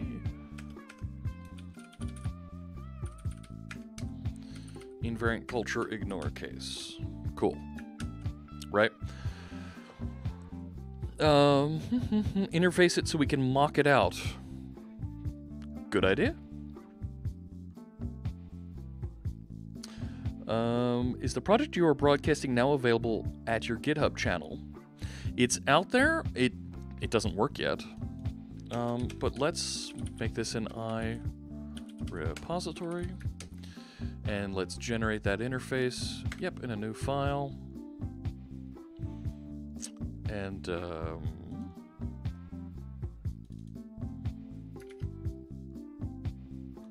we'll copy this over.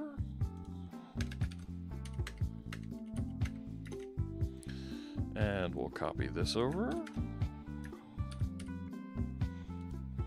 Let's get some using statements. Cool. All right. Fantastic. So now I can actually register that repository. Let's do it here. Oh, that's better. No, let's make it scoped, not scheme.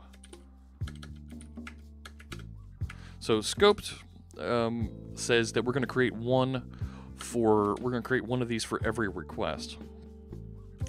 So it'll be of type iRepository, and we will return once the factory. All right. Fantastic. Yep, we need to work on those commands. I keep dipping in and out. I have to bounce to get mum fed and meds sorted. Oh.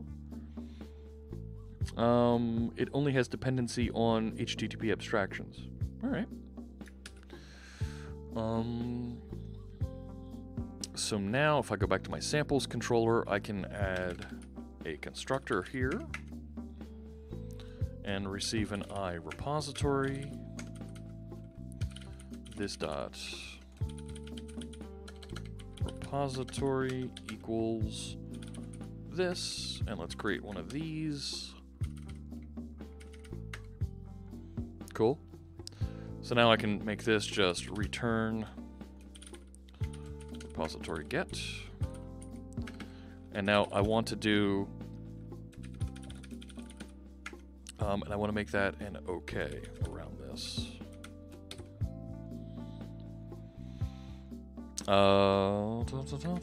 What did I do wrong? It should be, oh, get samples. My bad. So we get all of them. All right. We're going to return a single when we have a string command. Let's just call it command. And this time,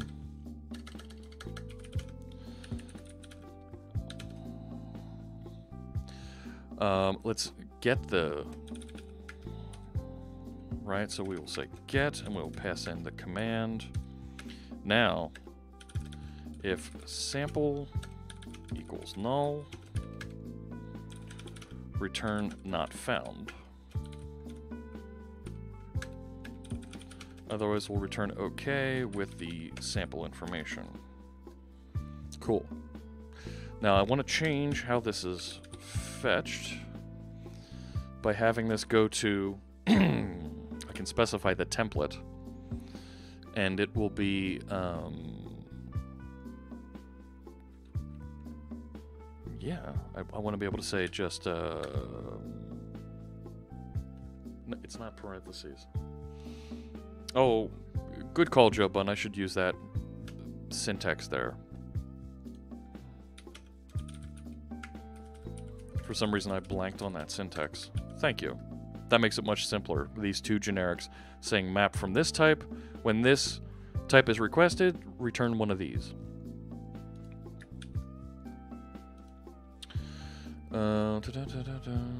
Schedule. I need a schedule. Has anyone used VS Code Live Share? Oh, I've been using it a lot here on stream, Robert. It is amazing. There's a nice refactoring for constructor parameters to automatically create new private read-only field, control dot. Cool. Shoot, the template I want here, I want to have, I forget how to do the HTTP GET template.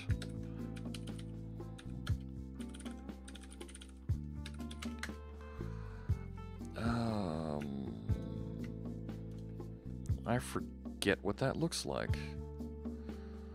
Because I want to put, yes, I don't care about those. I want the attributes. Here we go. Those are the names. There it is. Curly brackets. So I want to do it like that. Yeah. All right. Thank you very much for that. All right. I'll pay off Joe Bun now. So now I should be able to fetch and get just one command. So let's debug start this. No, you know what? Here's what I'll do. Let me go down into the web, and let's do a .NET watch run. So this will run in the background and pick up anytime I make a change and restart. So I can go to localhost 5000 now, and I should start to get my samples. So if I say localhost 5000, it'll route over to 5001. And if I go to /samples, I get my samples. And if I go to /nerd dinner, I should get just nerd dinner, and I do. Awesome. So what I want to do is I want to fetch this URL, right? So that I can get what that URL is, so I can go and fetch. All right. So let's go up here to this. So registry right now is that base URL. So in download project,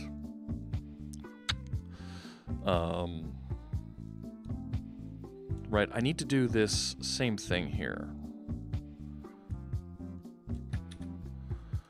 which I'm already copying and pasting code from one method to another. And architecturally, in my head, I'm thinking, this is an opportunity for reusing this. So maybe I move that somewhere else. But I'm not committed to that yet, right? It feels weird only copying one line. So let's just call this var sample. And it's not just registry to string. Right? The registry URI is going to be, it's a new URI based on the registry, and then we're going to jam onto it the relative, which is the command name. So I should be able to, instead of going here, go to that and have it get, let's call it sample data, to make it a little bit clearer what it is. And I'm going to deserialize into just a single sample. Okay. So I have that data. Now to do the download, I need to actually get the URL out of the sample, right? Right, that's where it lives. So I need to go there, download that thing, and I need to download it. If it's sitting in memory as a stream, I can then extract it.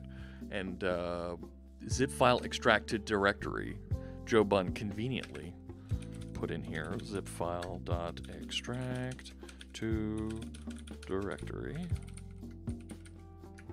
Let's comment that. Yep, there it is, system IO compression.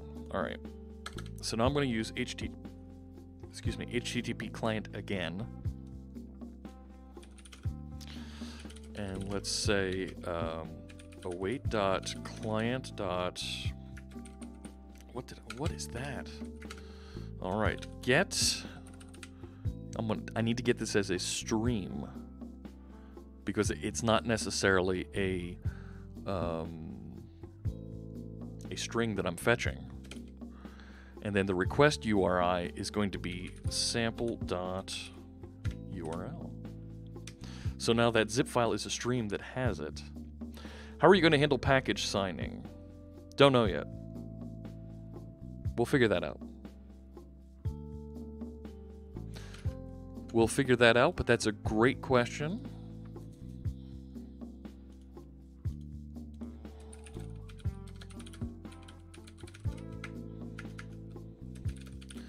How do we sign packages, payloads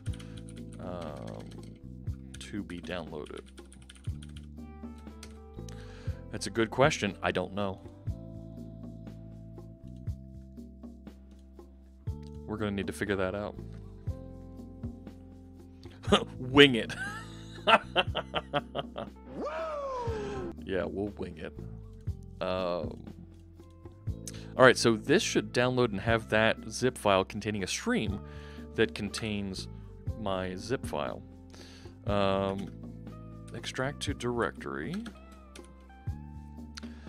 I should be able to give it a stream, right? I thought there was. It just wants a file name and then a directory file name. I thought I could pass a stream in here. Looks like I may have to write that to disk first.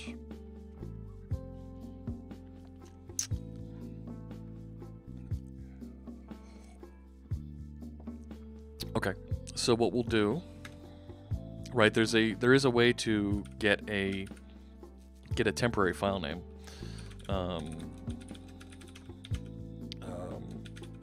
What is it? System.io.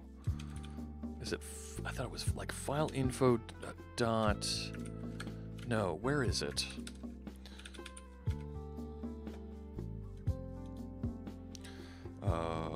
Temporary file name. There's a method in System.io to get it. No. You make me sad.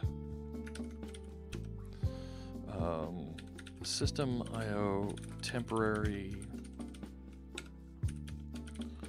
file name. Zip file plus memory stream. There it is. Path get temp file. But zip file in .NET Standard. Hang on.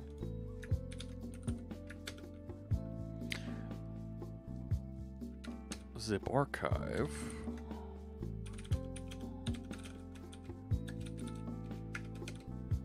Ah. So this is a stream. So if I can say zip file, extract to directory. Bazinga!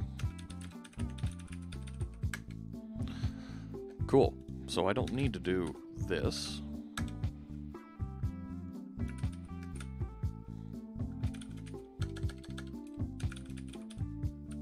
Let's call it that. And then I can do this.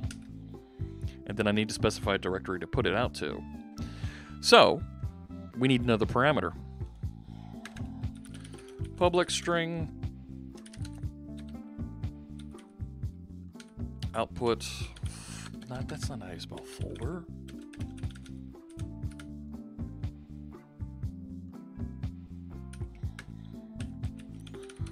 Argument 1.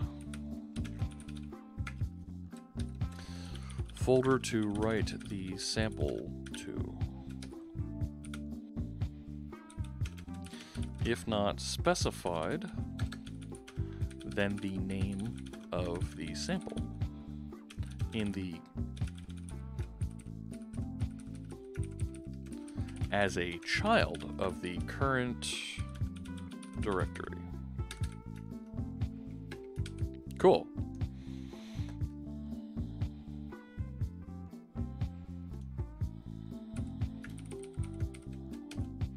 So the destination directory name is going to be output folder. Okay, there was a way to do this with like string is null or empty.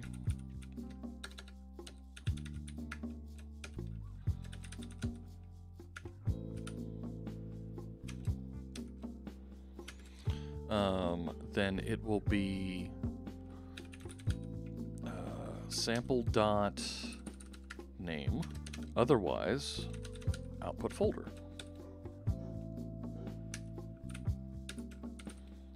I think that's it. I think that's all we need to do. Right?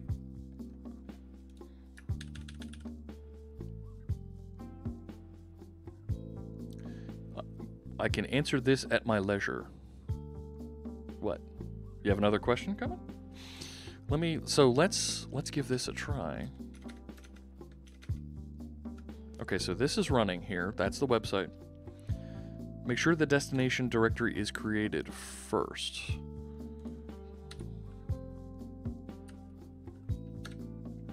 Okay.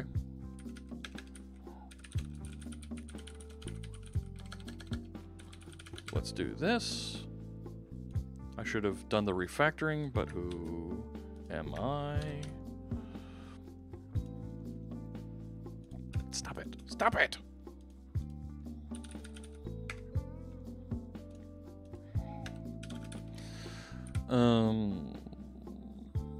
If, what is it? Directory info.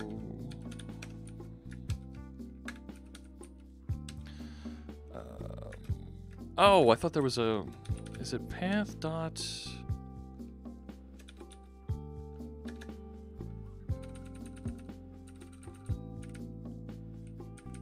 Shoot, I thought there was like directory exists. Yeah, directory exists. I knew it was there. So if it does not exist, I should be able to say directory dot create directory. Cool. All right. I think that'll work. Let's create another. And hey. All right.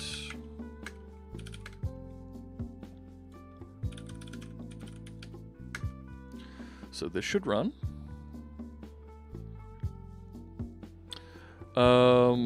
Your question didn't show up. I don't see your question.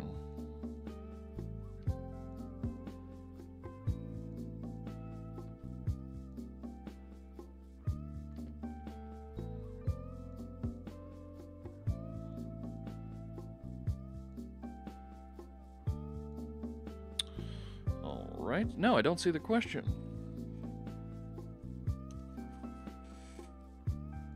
And there we go. Have a configuration question. Let's say you want to have a value such as the name of your web app, my super cool app, which you currently have in your app settings JSON. In a .NET Core MVC app, how would you go about getting that value to multiple views while avoiding boilerplate and duplication? Check out what Moz actually answered this question quite nicely in CoreWiki. If you take a look at what Moz just committed, the last pull request, because I think she did a nice job with this. What Moz does is she created a strongly typed app settings object, and then trying out the DI in the views. Exactly. So down here in comments partial, she injected the app settings, and I think that's a pretty good solution where you need it. Now I think you can also do an inject in view imports. I think,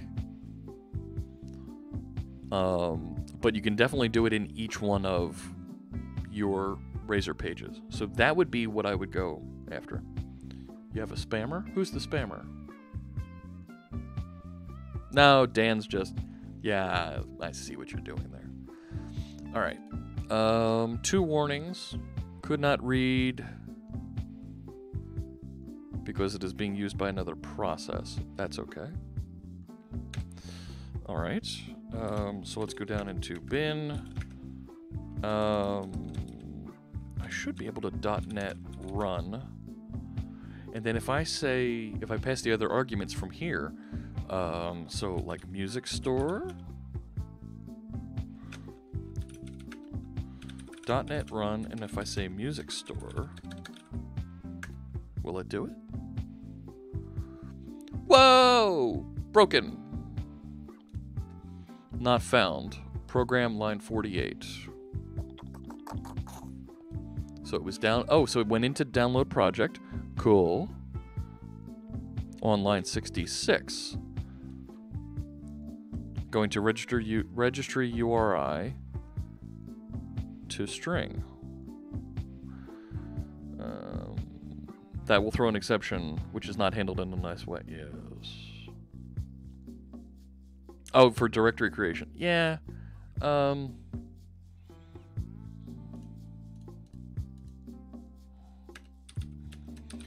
Need to handle errors.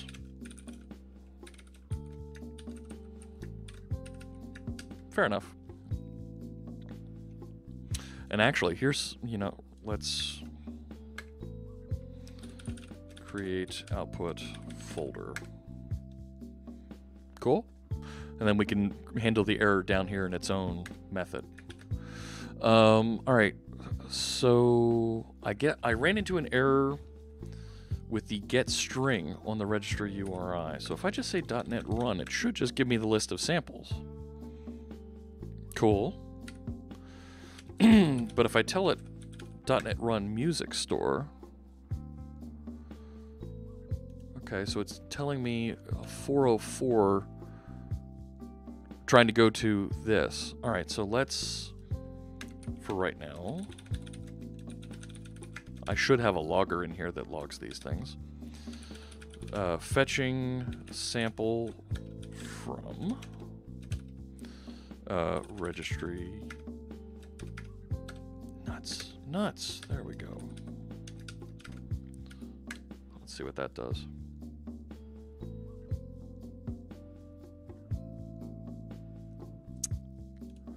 All right. We need to put /samples on that. Oh. Ooh. When it did that, so when the URI did the combine, right, I need to tell it that it's a, right, I need to put samples in there as well. Yeah.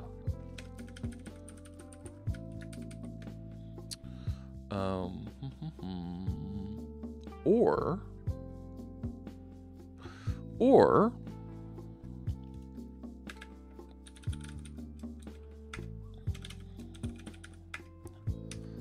huh? What do you think of that?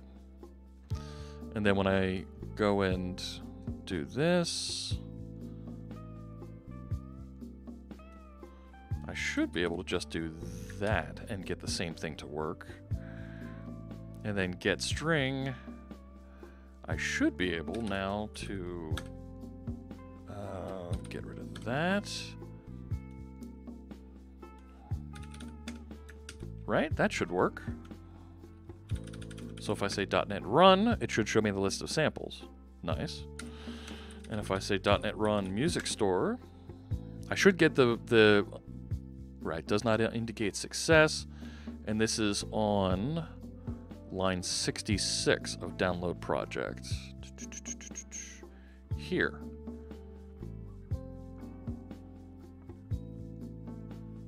Yeah, oh yeah, Brave Cobra, I do need to format the output. That's easy, not something I need to really go through here on stream. You watching me type all that. Shoot. Why is this,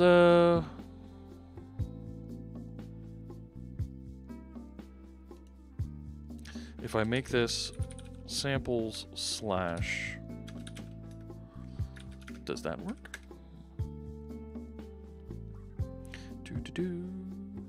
There we go. All right, so we got somewhere on line 72 now. It's actually doing that.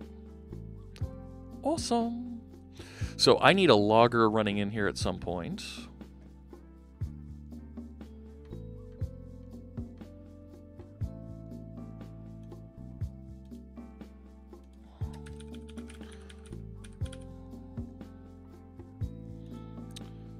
So that I can see what's going on. But I'm downloading and it looks like it'll do that extract. So I think I've made enough progress here on this. And I've made this a little bit easier to work with. So I'm going to commit these changes and wrap it up here today because we're about 2.5 hours in. We're looking at about 12:30. And it's Saturday. We got stuff to do. After get stream async, you should call result ensure successful. All right, let's drop that in real quick here.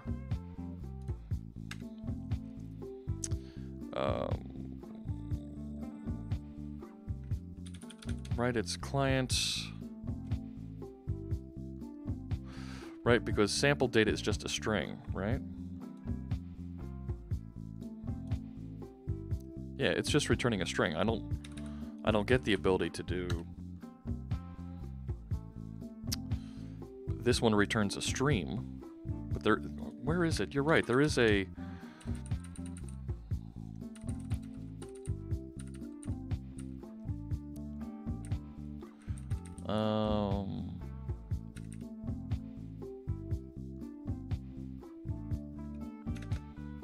Yeah, I don't.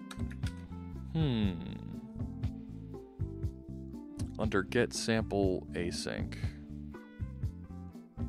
Yeah, there. You're right though. There is. I should be doing a check on the result status. Get.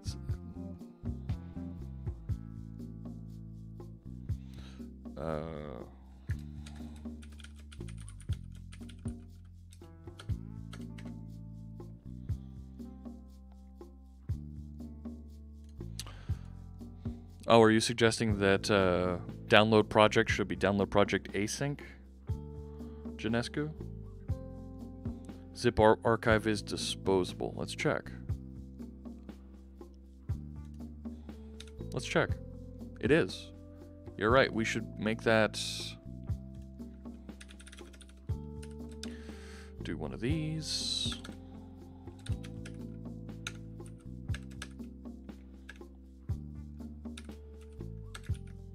There.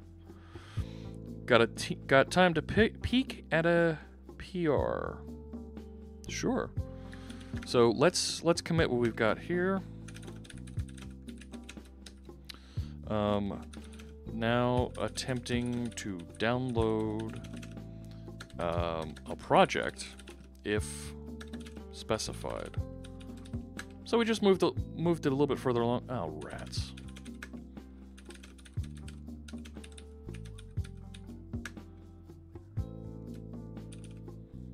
Cool. And there it is. What is async project? It helps when it is named with the async tag. Yeah, it is.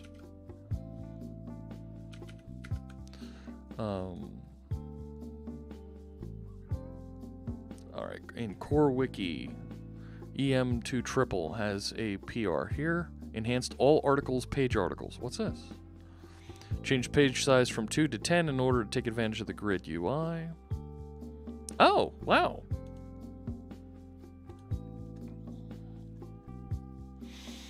So let's see. So you open this up. So is this a... Okay, so you're using Pager.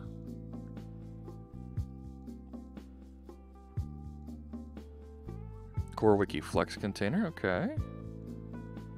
Yeah, we had a thing where the page size was something you could select, and we lost it somewhere along the way here.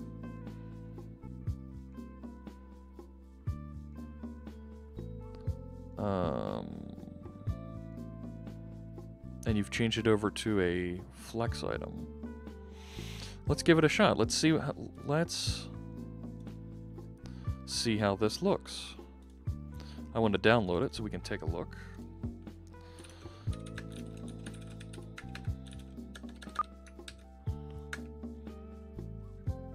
Cool.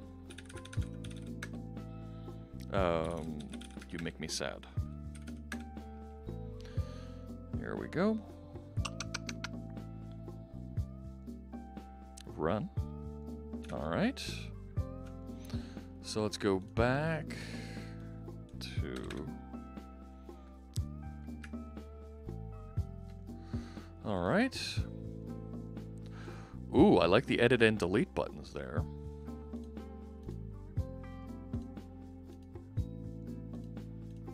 Okay.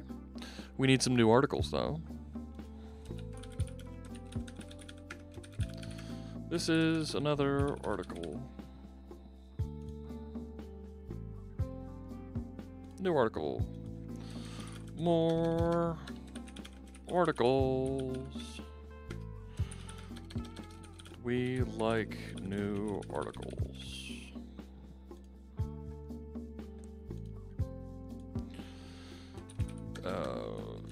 Caps win. Can you believe it? The Washington Capitals won the Stanley Cup. Alright, so now if I go to all articles, hey, look at that. And does it, yeah, look at that. Look at that. Hey, an EF seed command. I think that's pretty good. A pretty good idea.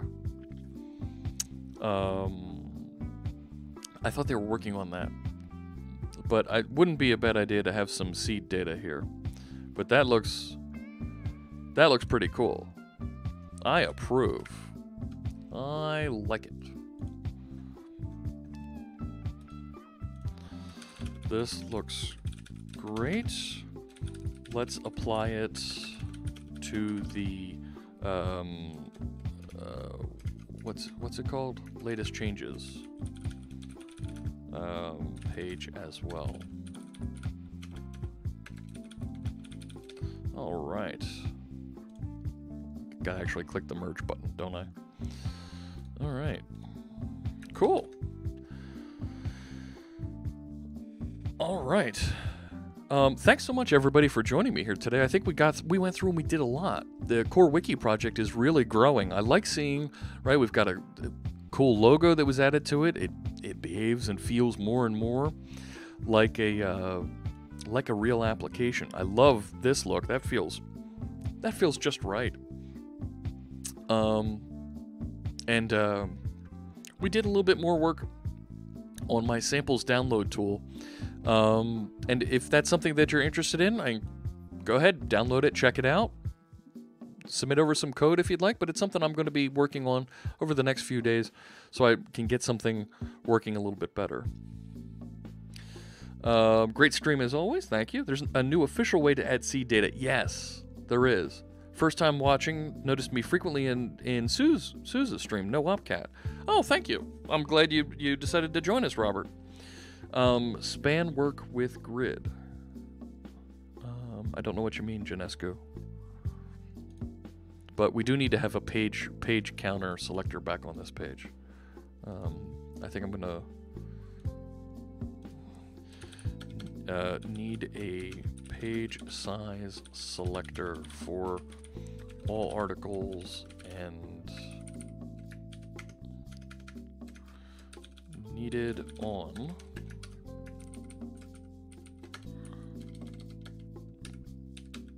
it goes like this, on one of those.